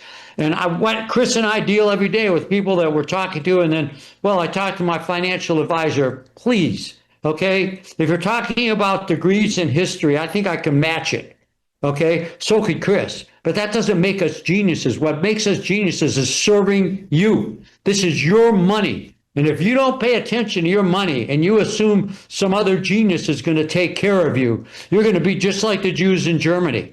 And you will suffer a consequence that it will be irretrievable. You will not recover from this. People did not recover in the 30s. They suffer the consequences. And I'm not. I assure you. Michael is fired up. Let's go to Michael's fired up. Let's go to the clip by Nixon. I think that's very historic and important. Listen to this. This was back in August 15th, 1971. Here we go. The strength of a nation's currency is based on the strength of that nation's economy. And the American economy is by far the strongest in the world. Accordingly, I have directed the Secretary of the Treasury to take the action necessary to defend the dollar against the speculators. I have directed Secretary Connally to suspend temporarily the convertibility of the dollar into gold or other reserve assets, except in amounts and conditions determined to be in the interest of monetary stability and in the best interest of the United States. Now, what is this action, which is very technical, what does it mean for you? Let me lay to rest the bugaboo of what is called devaluation. If you want to buy a foreign car or take a trip abroad, market conditions may cause your dollar to buy slightly less. But if you are among the overwhelming majority of Americans who buy American-made products in America, your dollar will be worth just as much tomorrow as it is today. The effect of this action, in other words, will be to stabilize the dollar. Oh, yeah. How did that work out for us? Let's see. If you want to talk about gaslighting, I am just as guilty as anybody else. I was a kid back then. I know you think I was about 250 years old then, Brandon, but the reality is we all sat back and did nothing. I don't even think I even watched and paid attention to it. None of us did. We sit back and allow this to happen, and we went from zero debt to $40 trillion legitimately since then. And Mr. Nixon, let me try to tell you that temporarily, what do you mean? I've got questions if you were still alive. What do you mean by he was temporarily doing it? How long? Define temporarily. Define and then temporarily, let's talk about the fact of when he talks about how you value what your dollars and your spending dollar is worth. Your spending dollar has absolutely nothing to do with what backs the dollar. The dollar was backed by the United States government and our economy, but our economy was backed by gold to give it an anchor. They took the anchor away, so we float. We're in a floating world. So this gaslight he just gave us of spending, I don't care about buying a car in Europe. What is our dollar backed by, Mr. Nixon? Tell me, please, what is our dollar backed by? Not what is my spending dollar. Welcome to gaslighting for people. This is gaslighting 101, everyone. This is what we're heading into again. And if we're trying to wake up our people at Worldview, you got a lucky day because you got somebody like Brandon who puts his life and his livelihood and his family on the line. And we should all support it and support his foundation to be able to keep dollars coming in, to keep this information coming out to you. But this is not rocket science. You don't have to be a master's degree from University of Chicago or have a law degree like me. You don't have to do anything. You just have to look at common sense. He's telling you you're going out to dinner tomorrow night and you might have to pay 10% more for that dinner. But he's not telling you that dollar bill that you had, that if you went to the bank the day before he said that, and you had to present it to the people at the bank, it said, pay the bearer, they had to hand you money, gold or silver. You went there the next day after his temporary situation, and guess what you got? Nothing. Okay? Nothing. So if you don't think that's a stark reality, that's the reality we're heading into right now. This double talk and gaslighting, this one's fighting with that one, the Clarity Act, the cryptos, and all the rest of this stuff. I said a long time ago, this is S&H green stamps on steroids, and whoever thought up this whole idea probably bought a pet rock when he was a little boy. But this is exactly what we're looking at now, and you better wake up and you better take action. Well, let me play you. Take more. I haven't seen this, so let me play this. See what we get here. I just asked for a video on comparing prices in the 1970s, because you just heard Nixon say that it's going to stabilize the dollar. Don't worry about it. Whatever you buy is all going to be stabilized, right? All right. Let's see how well that went for this temporary situation that's still going on here now in 2026 that started August 15th, 1971. How stabilized has the dollar been in its purchasing power? Watch a little of this. Let's see what we get here. Cost in America in the 1970s that reveals just how different that decade was. The prices seem impossibly low until you realize what people were earning. And if someone lived through it, they remember exactly what a dollar could buy. This was a time when a single income could support a family, when a new car cost less than a year's salary, when going to the movies cost pocket change and a tank of gas was cheaper than a meal at McDonald's. This was the decade that gave us stagflation, the oil crisis, and the end of the gold standard. Prices that had been stable for decades suddenly started climbing. The early 1970s felt like an extension of the prosperous post-war years. The late 1970s felt like economic uncertainty. Somewhere in between, the cost of living in America fundamentally changed. Let us walk through what things actually cost during that transformative decade. Some of these prices might bring back memories. Some might explain why older generations talk about how far money used to go. Let us step into that world. Housing in the 1970s was still within reach for ordinary families. In 1970, the median home price in America was $23,400. That seems shockingly low, but the median household income was around $9,870. So a house cost about 2.4 times annual income. By 1979, the median home price had climbed to $62,900, while median income reached $19,680. The ratio was widening, but a house still costs roughly 3.2 times annual income. Compare that to today, when homes often cost 6 to 8 times annual income. Mortgage rates in the early 1970s were around 7% to 8%. That felt normal. By 1979, rates had climbed past 11%, and they were heading toward the shocking 18% rates of the early 1980s. A 30-year mortgage on that $23,400 house in 1970 meant monthly payments of around $155. Most families could manage that on a single income. Rent was similarly affordable. A one-bedroom apartment in most cities cost between $150 and $200 per month in the early 1970s.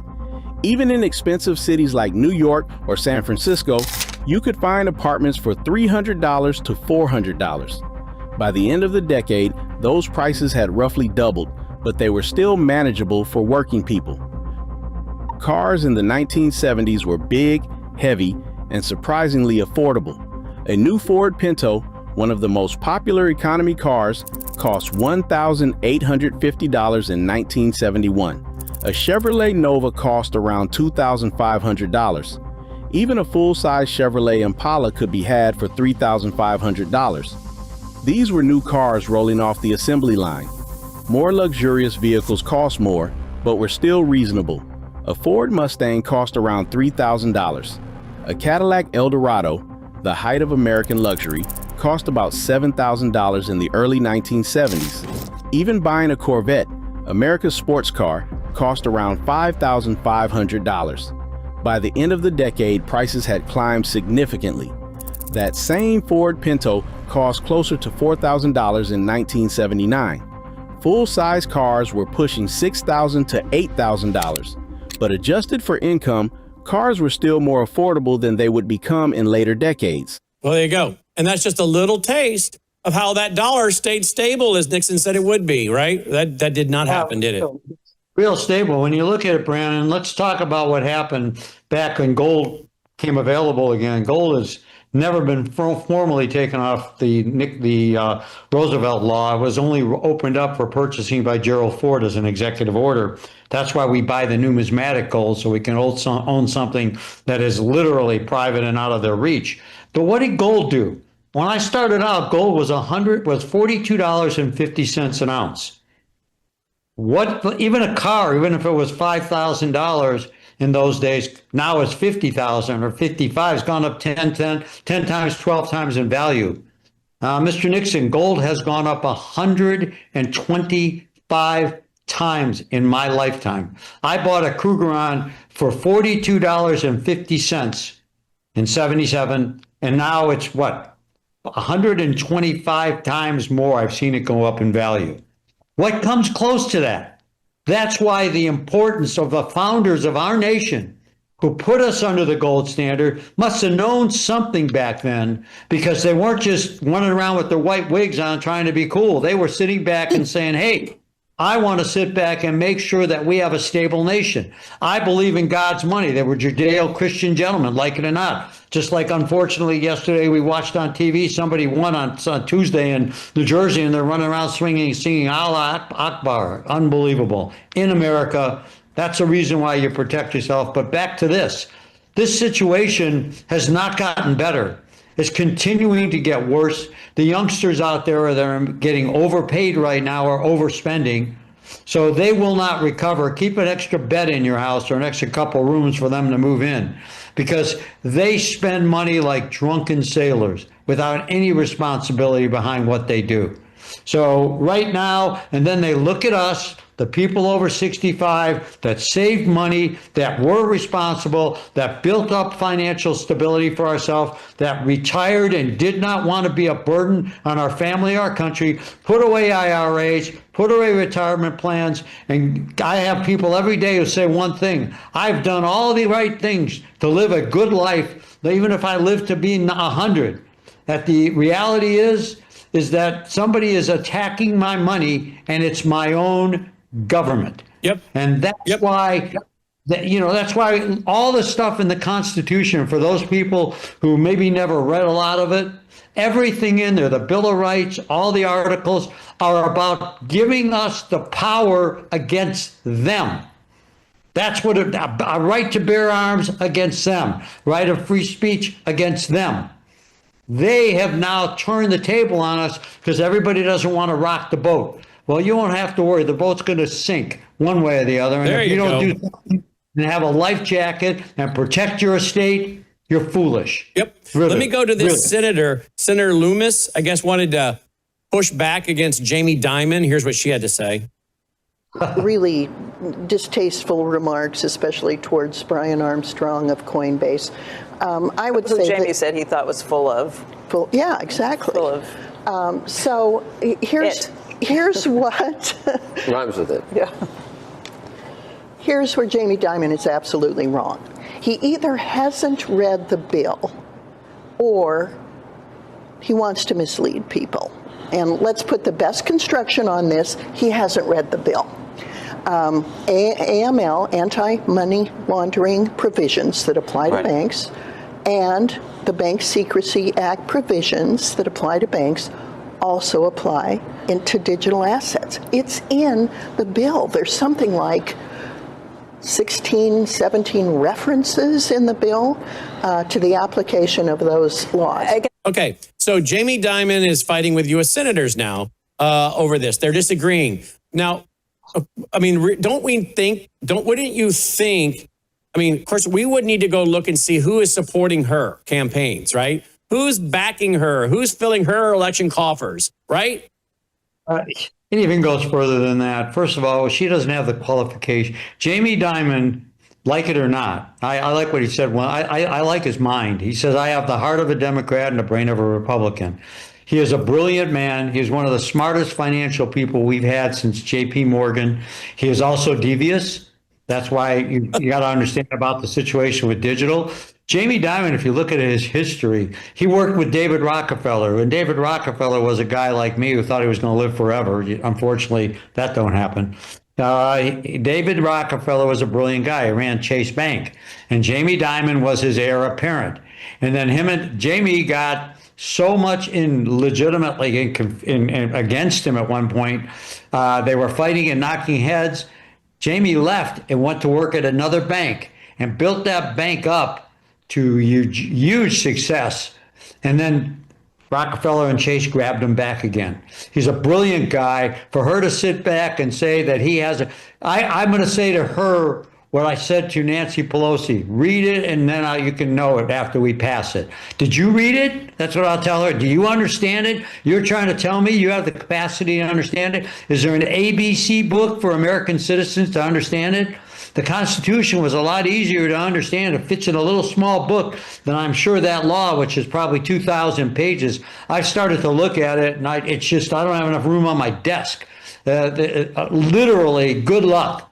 We find out all of these things later. So, yeah, it's just in the bill. Did he read it? I assure you, he read it better than she did. And I'm not saying he's the greatest person in the world, but these people are gaslight. It's almost like a show, gaslight America, because nobody wants to tell us the truth. Okay, let me just make sure the audience understands why Jamie Dimon, correct me if I'm wrong, I think he's opposed to this because he's basically arguing that these stable coins are going to not have the safeguards that they need, and it's going to get out of hand, right? That's a concern, right? They also can be hacked.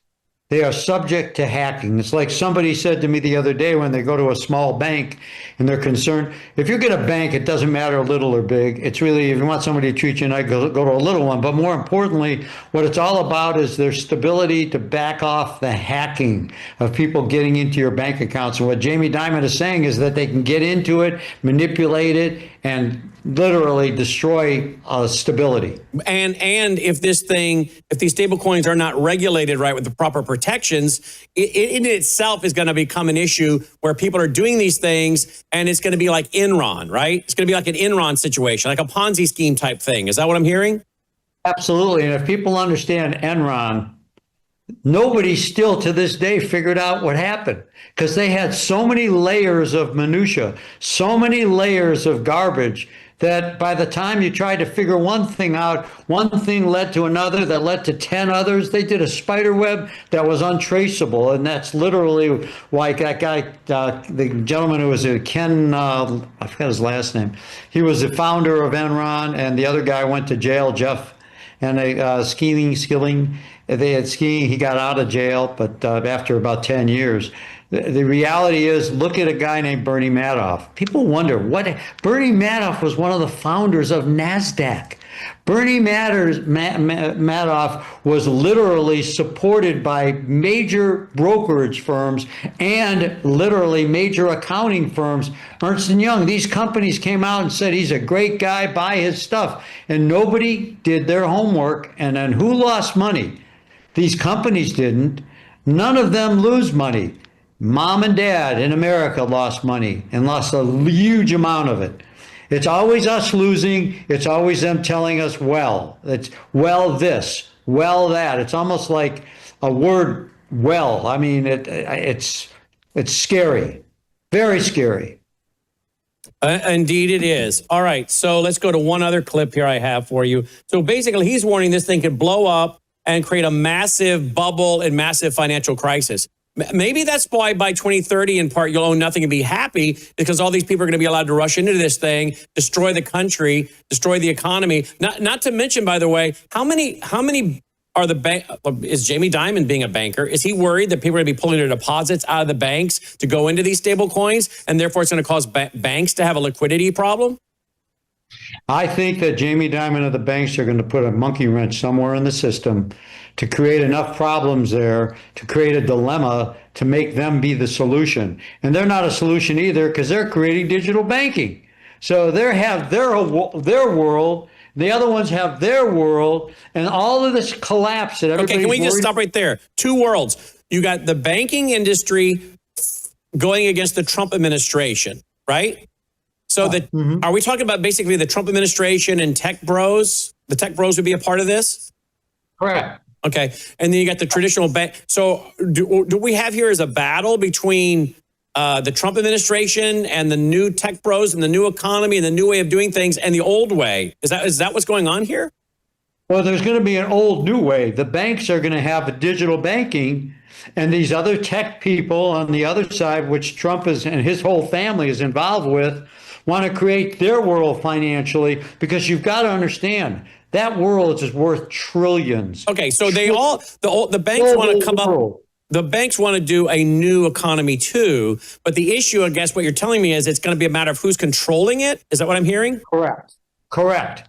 And they realize the fact, wait a minute, Trump's not going to be around forever. And then Trump's realizing he ain't going to be alive forever. And the guys with their staple coins and everything, they look at this is their day in the sunshine. Meanwhile, you look at other nations. Let's step out of our world right now. India is literally going crazy for gold right now. Central banks that were forced to sell it right now, which brought the price down, which for buyers has never been a better time to buy gold now, for fundamentally going down for no reason other than the Iranian war. These central banks are going to be amassing huge amounts of gold because they want to protect themselves against this situation. It's going to happen. The banks, who you might call the old, they're going to call themselves, like you're saying, Brandon, the old establishment, but with their new concept of how they can keep control. And then you've got the digital people and the technocrats, and then you have something else. Kevin Warsh. Oh, I was about to ask you, how does the new Fed chairman play into all this? Because he's in their pocket of the technocrats. And he will go along with what they want against the banks. It's going to be a battle, but what I said at the beginning of this disaster, of our conversation, is when this entire mess comes out, like what happened in 2008, when it does explode, the government will come out and say the only solution is to let us take control. That's what they've done every time. That gives them more power. That's how TSA came about. That's how come Homeland Security came about. That's how come Obamacare came about. That's how come Social Security came about. Their solution is more government, and I can run my money better than they can. I don't give money out where people go ahead and spend it all day long. I don't send somebody, or you don't send somebody a check for $10,000 and goes to Vegas with it when I'm supposed to be buying a construction at my house. I don't not pay attention to that. These guys do. Think about it. They give somebody $20 million and they don't follow up on it. They gave out all that money during COVID and they didn't track how it was going out. They gave out all that money in Minnesota to those child care places, or California, and nobody did anything to investigate what's going on. And this is what they want to do. They are going to create a panacea of problems, and the only solution will be more governmental control. That's going to be the solution, and that's where people who have not properly shored up their estate are going to have a problem. And for you people who are in the financial world, I'm going to just say like they did in the Margin Call movie, and that is, it's not their problem, it's your problem. Their job as a company is to stay in business. Your job is to invest with them. But wait a minute. How do you know the crisis? How do we know the crisis isn't being created on purpose to create more government control? That's what I'm saying. It is being. This is a whole agenda. Kevin Warsh being put in, the technocrat thing, Trump going into cryptos, Jamie Dimon and his boys pushing digital banking, his relationship with the IMF, his relationship indirectly with China. You can possibly see our banks go along with the SWIFT system out of the Chinese because they're upset with our system. And you'll see the Federal Reserve jump in and say, well, wait a minute, our currencies are going crazy. Maybe we should embrace this stuff as a means of stabilizing our currency. That's what you'll see from Warsh. This is a setup. Okay, so what you're saying is, and we've never talked about this word with you, this is the Hegelian dialectic. Thesis and antithesis, idea, opposite idea. You get them to conflict, and then you go to a third option or a third way that is seen as the solution. So are you telling me that this whole thing could be theater in order to manufacture a crisis? Now, would Trump and his family know this? Or are they probably not bright enough to know that, or not read up enough? I don't say not bright enough, but not read up enough on this to know? I think Trump realizes the building days are over, and the way for his family to be enriched for the future when he's in a better place is to take advantage of putting him in the number one hotspot of finance in the world right now, which is currencies, and that's going to be cryptos. He embraced it. They got the Trump coin. They're all over it. They're trying to push it globally. Why do they want to push it globally? Christine Lagarde, who's the head of the IMF and European monetary markets, is not overly excited about an uncontrolled digital world. And again, it's almost like my enemy's enemy is my friend. We're going to create our two enemies, and then all of a sudden, after banging heads and banging heads and banging heads, it's just like they're going to come out and say, well, all right, we're all going to get together, drink the Kool-Aid, sing Kumbaya, and this is what we're going to do now. But the government has got to control it. Control your retirement plan. Control savings, control dollars. I mean, it's going to be all... They'll have to control all of that to keep there from being runs on the retirement accounts. They don't want retirement accounts. They want, they borrow from Social Security every week to pay and put it back. It's a Ponzi scheme right now. I agree with that. But I'm saying is if enough Americans wake up to what's going on, they're going to be running for the exits with their own retirement accounts. They won't. Americans will not wake up. And I hate to say it, I'm just hoping the people that we talk to do, because by the time why didn't America wake up? Here it is, 55 years later. We've had somebody tell us we're going temporarily off the gold standard. We didn't. Why didn't we wake up and do something? Why didn't the people do something about it? They did nothing. Why didn't we wake up after 47 years in Iran of them killing our American soldiers, killing American people, and finally, and this is to the credit of President Trump, somebody doing something about it, killing some of them. I mean, Eisenhower and his generation would never have allowed this. We would have wiped them out a long time ago. I can assure you of that. So I don't have faith that all of America is going to wake up. I don't believe it'll happen. Okay, so let's go back to the Warsh. So do you think Warsh, the new Fed chairman, was picked? And you think he will end up going along with the Jamie Dimons, and the Jamie Dimons and all of them will sit down and work out a deal that has the government in control? I think he'll go along with the technocrats and the digital people initially, and then try to bring to the table who will be going to war the banks on the other end. And when the war is over, we'll have some pseudo society based on digital and bank. When you say the war is over, when this conflict between the two, not the war in Iran, but when the conflict ends, and whoever the president might be will come along. If it's a Democrat, we're going to be a socialist nation, so you don't have to worry about your money. You ain't going to have it anyways, unless you own gold. But if these guys run the show, they're going to sit back at that time and say, we've all drank Kool-Aid. We're all buddies now. Here's our solution. The government's going to create money agency, whatever they're going to call it. And we're going to create a way of making sure it doesn't happen. Every time they do that, say hello to the Federal Reserve. The United States, they created the Federal Reserve. These same type of people played that same agenda from the 1840s when they had the greenback scandal all the way to when they created the Federal Reserve in the 1920s, 1910s. Understand something. The Federal Reserve, since they've been about, and what their main function was to stabilize and secure the U.S. dollar, they allowed Nixon to do what he did in 71. Nobody from the Federal Reserve protected us. Why didn't they? And more importantly, Mr. Federal Reserve Board, why did the U.S. dollar go down 97% since the Federal Reserve has been involved? They've done a great job. Who needs them? Literally. That's why Kennedy wanted to get rid of them. It's a criminal enterprise. Yep. All right, let me go to another clip. Here we go before we get ready to wrap. Here we go.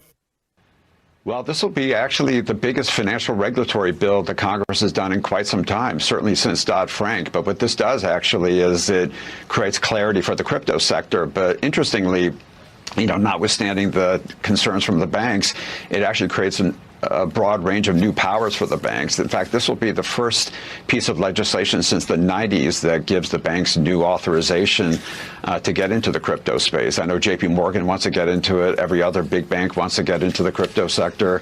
We are welcome their entry. We work with many of them in helping them build the services that they want to offer their customers. So it's a big, important piece of legislation. It's transformational in its nature, and and we're very, very close to getting it done. Well, there you go. Well, this will be actually... Okay. Comments, please, Michael? Again, they're all right now moving everything forward as a very huge positive. He's somebody on the side of it. He's making it look like it's wonderful. And I can guarantee you the common person on the street, if you walked up to him and say, could you explain to me what digital currency is? Do you understand what that is? I don't think they understand how they come up with the value of their dollar, but they won't have a clue of what they're talking about. All they're telling us is they're creating something or regulating something that nobody understands to be a new form of monetary exchange and wealth preservation, that nobody has a clue of how it really works. And it's a shell game. It's a continued shell game. All the people are selling it, and all these people who are selling it, for all the people that understand, they're not going to lose a dime. You are going to lose a dime. Mm-hmm. You are going to lose your assets. You are going to have a revaluation, just like my grandfather did. My grandfather was worth $500,000 in 1933. That's a lot of money. Okay, when Roosevelt got done doing what he did, my grandfather lost everything 8 years later, and that's because he was a spender and a stupid man. He wasn't. But he just couldn't hold on to all the devaluations and the cutbacks that went on that destroyed a generation of wealth. And we still came out of it, but there was a new generation of rich, which was Standard Oil that Rockefeller owned because he stole the oil land, and the Kennedys and all their stuff. You know how many people live on the Kennedy Trust? Does anybody have an idea? What do you think? There's just 3 or 4 family members? There's several hundred people that live off the Kennedy Trust that don't work. Several hundred people. That's how wealthy they were. Same thing with the Rockefellers. This type of wealth will be established to a certain amount of people, and it's the same thing why in 2008, Brandon, and I'll leave you with this. Uh-oh, did he just freeze? All right, we'll get him back. And while we're getting him back, let me read this. This was in my article. I wanted to comment on this. This was in my article, which is now at worldviewtimes.com. It's also in my commentary tonight from the Worldview Report. In the eyes of the law, when you deposit money in a bank, you do not own money sitting in a vault with your name on it. You've made an unsecured loan to that institution. This is not conspiracy theory. It is settled law reaching all the way back to the English courts of the 1840s and written directly into the way our own regulators handle a failed bank. You are a creditor. And in the line of creditors, the secured parties, that's the institution's own obligations, are made whole first. You stand at the back. Yes, deposit insurance exists up to a limit, but understand what the insurance actually is. A promise designed to prevent panic, not a vault of cash equal to every deposit in the country. The 2013 confiscation of large uninsured depositors' savings in Cyprus was not a glitch. It was a preview of a legal framework that already exists. Folks, if you remember in Cyprus, in 2013, they did bail-ins, not bail-outs, bail-ins, okay? And I have played the video. Can you find it? It's probably too hard to find, Logan. I have a video of a restaurant owner in Cyprus. A restaurant owner in Cyprus, and I've played it. It's in our vault, actually, Logan. and she's a restaurant owner. And there's video of her running around managing her restaurant. She's a hard worker. She's a hands-on owner. And she had something like $100,000 taken out of her account as part of that bail-in, not bail out, as they did here in America in 2008, but a bail-in. And it was like $100,000 gone. Okay. Now, we've played the video here from a few years ago when it was, what was it, the FDIC, and they had their little bank meeting and they were all sitting around the table talking about the next time it's going to be a bail-in, not a bail-out. Remember that? Wasn't that the FDIC we have on video talking about that? So in my commentary tonight, I talked about that in the eyes of the law, you don't own the money sitting in the vault. Okay. That goes back again to the fact you're an uninsured creditor.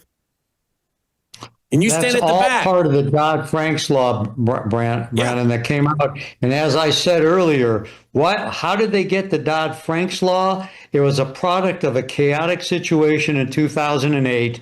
So they created the Dodd-Frank's law, which is a total disaster, and legitimately created bail-in, which some of you don't know what it is. Give me a call. Basically, you're becoming a creditor to the bank and not a depositor. So they don't have to give you your money. They can just pay you out bits like you have minimum payments. And I understand that what I was trying to finish before is the same thing I'm saying now, and that is the people in 2008 that legitimately ran these financial institutions and did all that, when your children had to move home with you, when you were struggling and some of you had to go back to work because of it, they didn't lose a dime. They made money. So they don't suffer, you do. This is your money. Do something about it. Yep.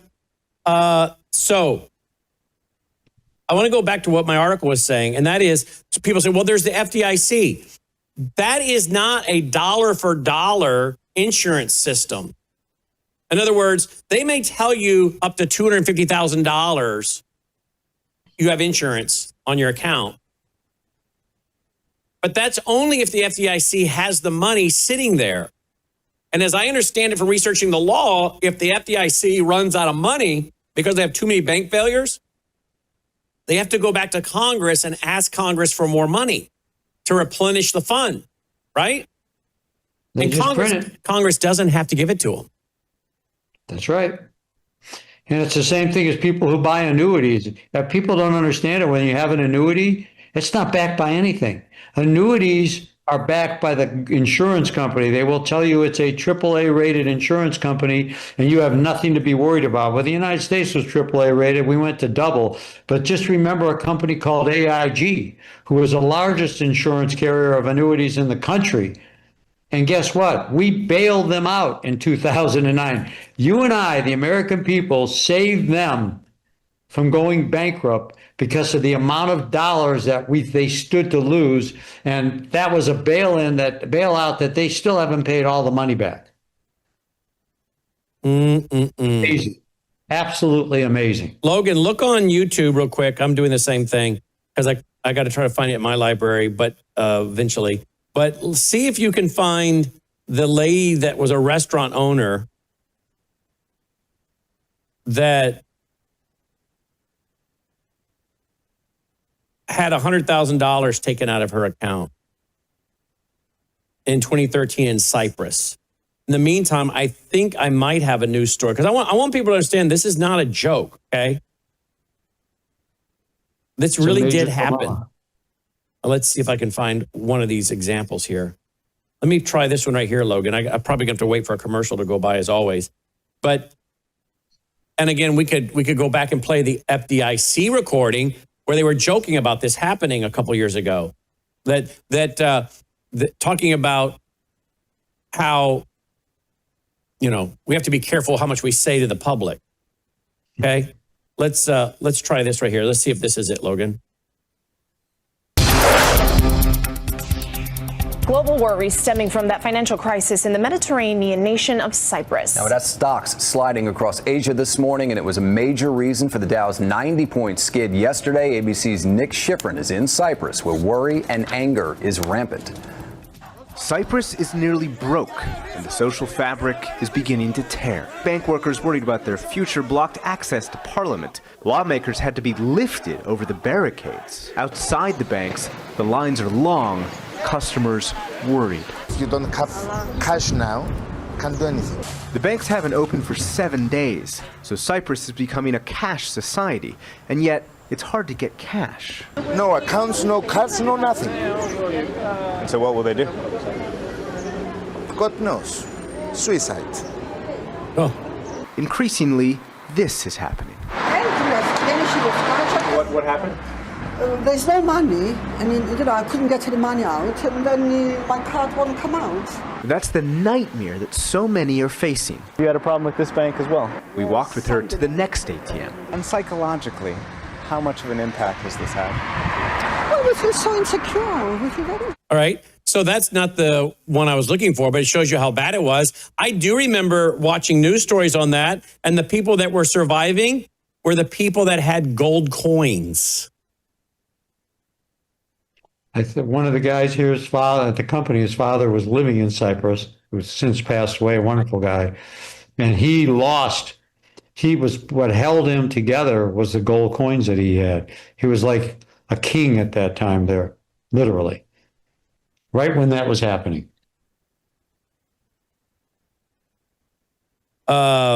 Absolutely unfortunate for sure. But do we have those clips from the FDIC, Logan, where they were joking about a bailout next time? You have that? I think that the whole thing at that time that was going on in this country was trying to take advantage of as many moves as they can under Obama. And that's where, again, he passed the Dodd-Frank law and the Sarbanes-Oxley law, which empowered the securities firms to be able to share information with the government and be complicit in all whatever they wanted to do, and nobody paid attention. All right, guys, I found the clip. Mike, I found it. Here it is. Here it is. Watch this. Cyprus is broke. The banks are failing.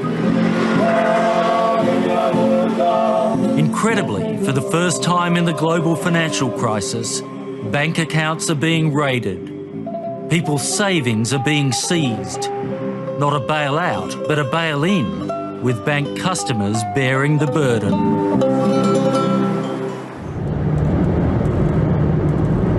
You can drive around this rocky island in a day, a predominantly Greek-speaking country on the doorstep of the Middle East, population less than 1 million.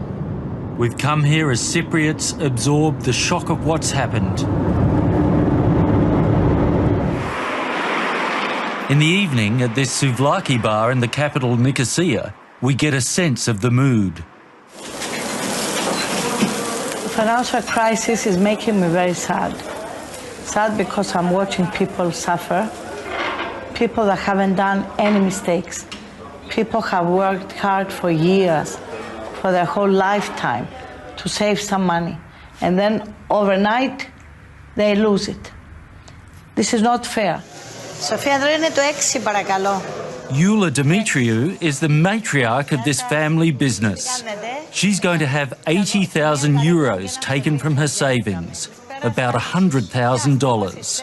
Harsh treatment the European powers have demanded nowhere else in return for financial aid. We feel we are being used as a guinea pig here. They want to see, Europe wants to see if this will work, and then they can do it in another place. I have friends in France, in Italy, in Spain, in Greece, and they are scared. They said this has happened once, it may happen again. Well, there you go. Now, I played that years ago, and what did I say? $100,000? Well, that was in US dollars, 80, I guess in euros, 80,000. But there you go. That was 13 years ago that was loaded onto YouTube. And there it is. And she said then, I think we're the guinea pig. Mike? The people are the guinea pigs, and that's why we talk about the fact of things happening overnight. When we warn people and try to give them information, and Worldview does in so many topics, that's wonderful that you do, Brandon. The reality is that the people suffer. You are the who knows who created the chaos in Cyprus that created this banking problem. Some of it's probably connected to us. But who are suffering? The people. And just like that lady said, overnight, she had money one day, didn't have money the next. Same thing my grandfather went through, and same thing in a worse expense that we went through in 1971. You had money that had something that backed it of value, and the next day you had zero. And we did nothing, and that's why we're at now. So when we talk about what we're coming up to in the months ahead, not years ahead, months ahead, understand if you do not you have the opportunity now, fortunately, to protect yourself. Either you do it, or you can sit back and pay a lot more and get a lot less, or maybe get nothing. Because the first thing that they will do to all of you is stop movement. They won't take your money at first. They'll stop your ability to move it, and then they'll take it. It's like a musical chairs, same thing. All right, I found the FDIC clip. This is from a meeting back in 2022. I think this meeting took place. Watch and listen to this. This is the FDIC. Remember we played this? We played this several times. Here we go. Of reaching a public that doesn't have a professional need to know. Wait, did you hear that? The professional need to know the public? Hang on, again. Accessible when people need to know, but I don't think you have much hope of reaching a public that doesn't have a professional need to know. I completely agree with that. I almost think you'd scare the public if you put this out. Like, why are they telling me this? Should I be concerned about my bank? Like, my insurance company doesn't tell me what they're doing with my assets. They just assume they're going to pay my claim. Right? I think you've got to think of the unintended consequences of taking a public that has more full faith and confidence in the banking system than maybe people in this room do, that we want them to have full faith and confidence. By the way, the people in this room, the public has more faith in the banking system than we do in this room. All right? That should tell you an awful lot. Here we go. Banking system. They know the FDIC insurance is there. They know it works. They put their money in. They're going to get their money out. So there's a select crowd of people that are in the institutional side. And if they want to understand this, they're going to find a way to understand this. There's a bunch of law firms represented in this room. There's a bunch of people that charge them by the hour a lot of money to explain this all to them. And it's fine. I don't have a problem with that. And they all have huge staffs. But I would be careful about the unintended consequences of starting to blast too much of this out in the general public. I wondered whether there are some market tests of whether you're being heard. And I think about TLAC. So TLAC should respond to good and bad news about the institutions. And it's really important.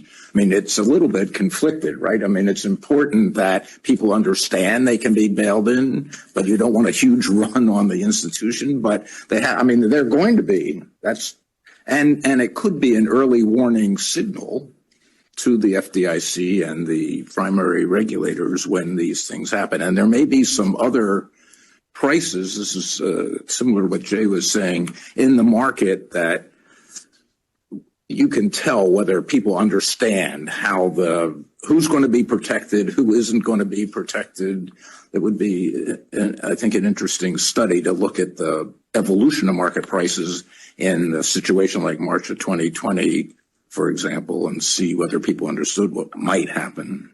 I'd like to go back to some of Dick's early comments. I do think it is hard to get a lot of demand for transparency right now in this sort of period of peacetime. But that is going to flip, and it's going to flip probably even faster than we saw in 2008, where the need for communications really quickly in the social media world to avoid disinformation, to have some holding patterns for things like, I remember in the early days of bail-in, people saying they're coming for my deposits, right? So just holding communications that you can pull out that are helpful to deal with disinformation, some very simple things, and how quickly you'll be able to deal with different constituencies. For example, as liabilities are further up and closer to harm's way, when are you going to be able to give them some comfort, if any? How do you deal with foreign operations? How do you communicate to some of those different groups?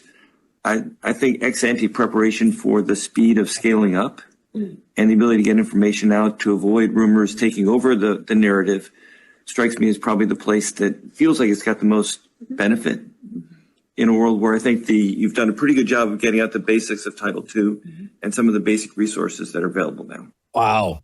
They're planning something. That's 2022. Don't you think they're planning something? Really interesting. Yeah. Well, it's the same thing that's going on right now.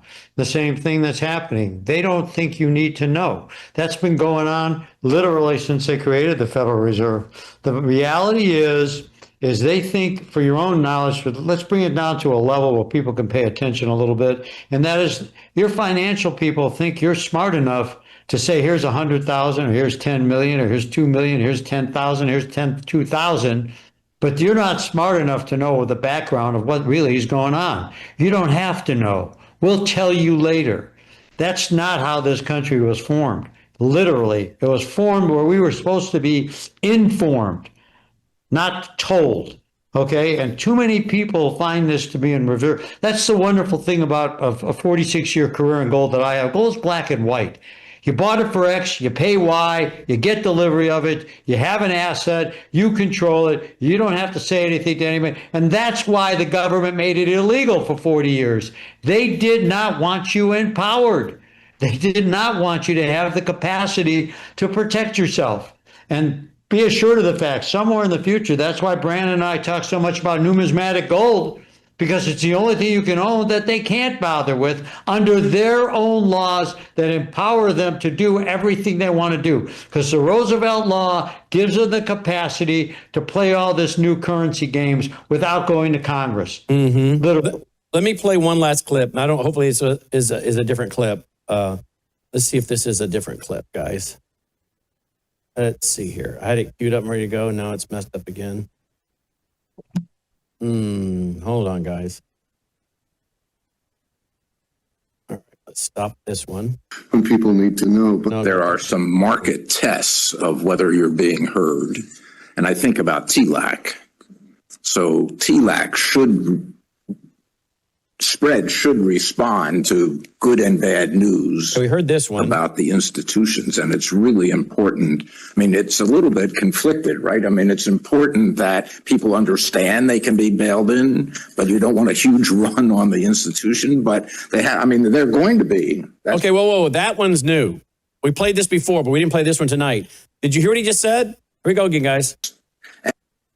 And it could be an early warning. Back up on me, but let me get it to back up. I don't know why they use these players. What's with this player, Logan? I don't think you have much hope. That's a screen recording? The FDIC and the... Where's the player? Okay. What do you mean down? Won't go down.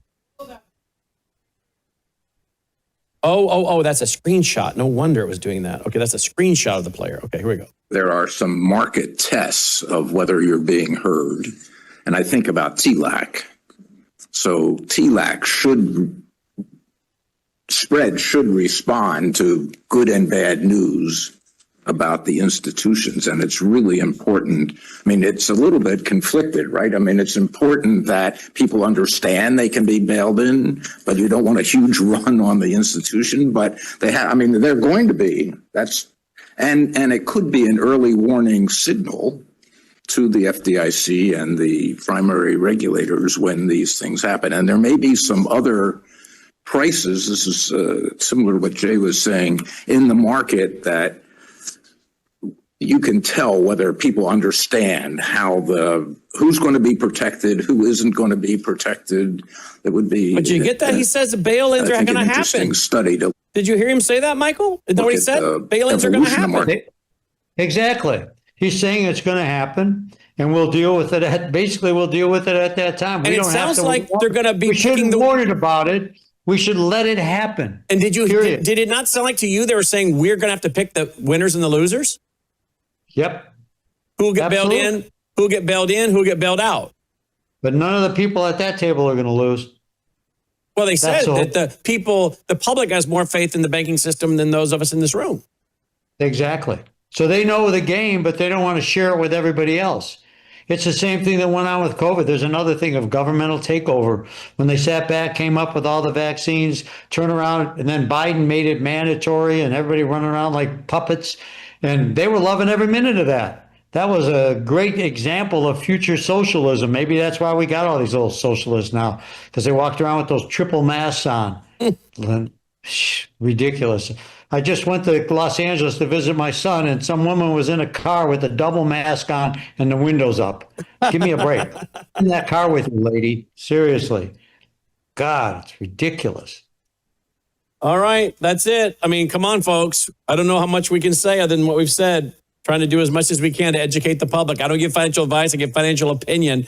But there's a lot going on that the public's not paying attention to. And all of these things are connected. I think one of the big stories tonight is the thesis and antithesis, the idea, the war going on between the Jamie Dimons of the world, the tech bros of this world, and then how are they going to work it all out when they realize what they've done or what they allowed to happen, and then rush in and create the solution after the crisis. And we're all the victims. Yeah. So talk about protection, Brandon. Buyer beware, right? Buyer beware. Get your free packet, no obligation, 1-877-864-1072, 1-877-864-1072, or worldviewgold.com. Thank you, Michael. Hey, do we have a video, Logan?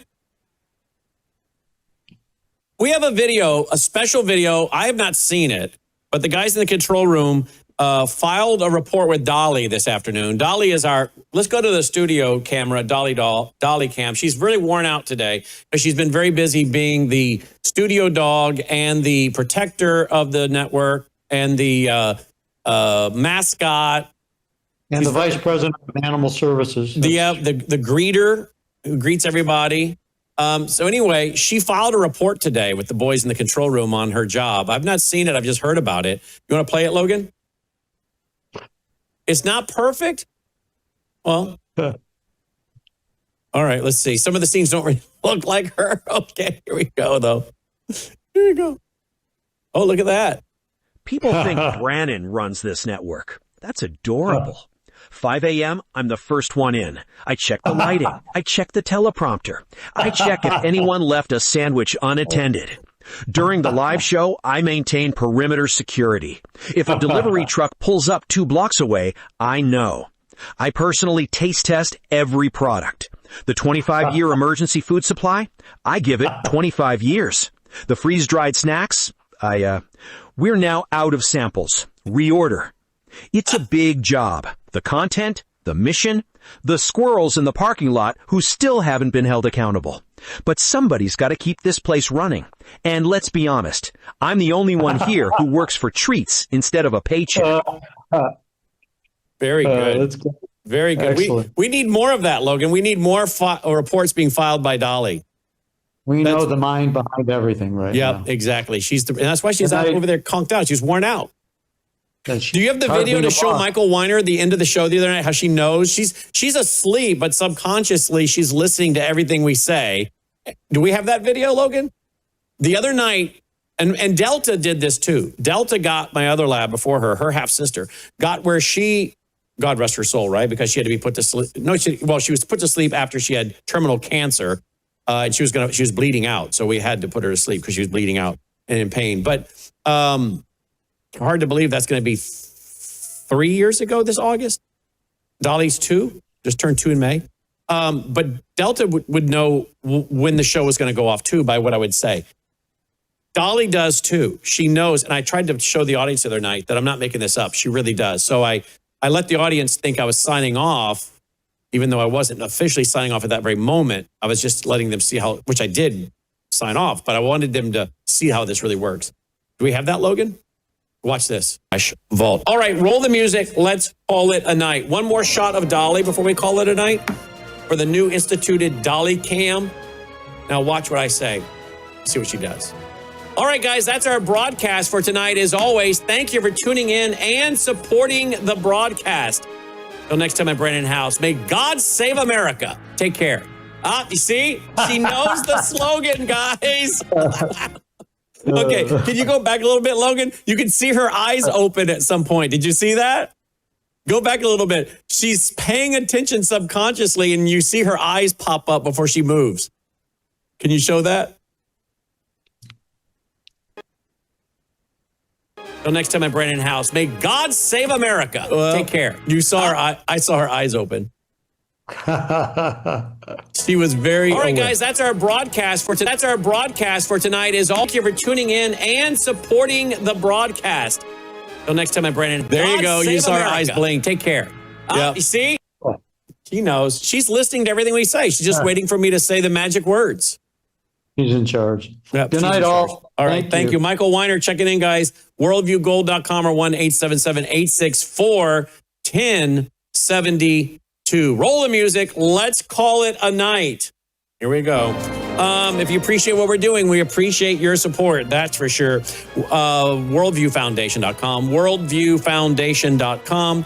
Or you can use that phone number, 901-825-0652. Leave a voicemail for Melissa or text her. She'll get back to you, help you make that contribution over the phone. As I always say, you will find our mailing address on that same website as well if you prefer to support us through the mail. Till next time, I am Brandon House. May God save America. Take care.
You've heard about the new wave of GLP-1 weight loss shots, but you've also heard about the side effects, the nausea, the fatigue, the risks of injecting synthetic hormones into your body.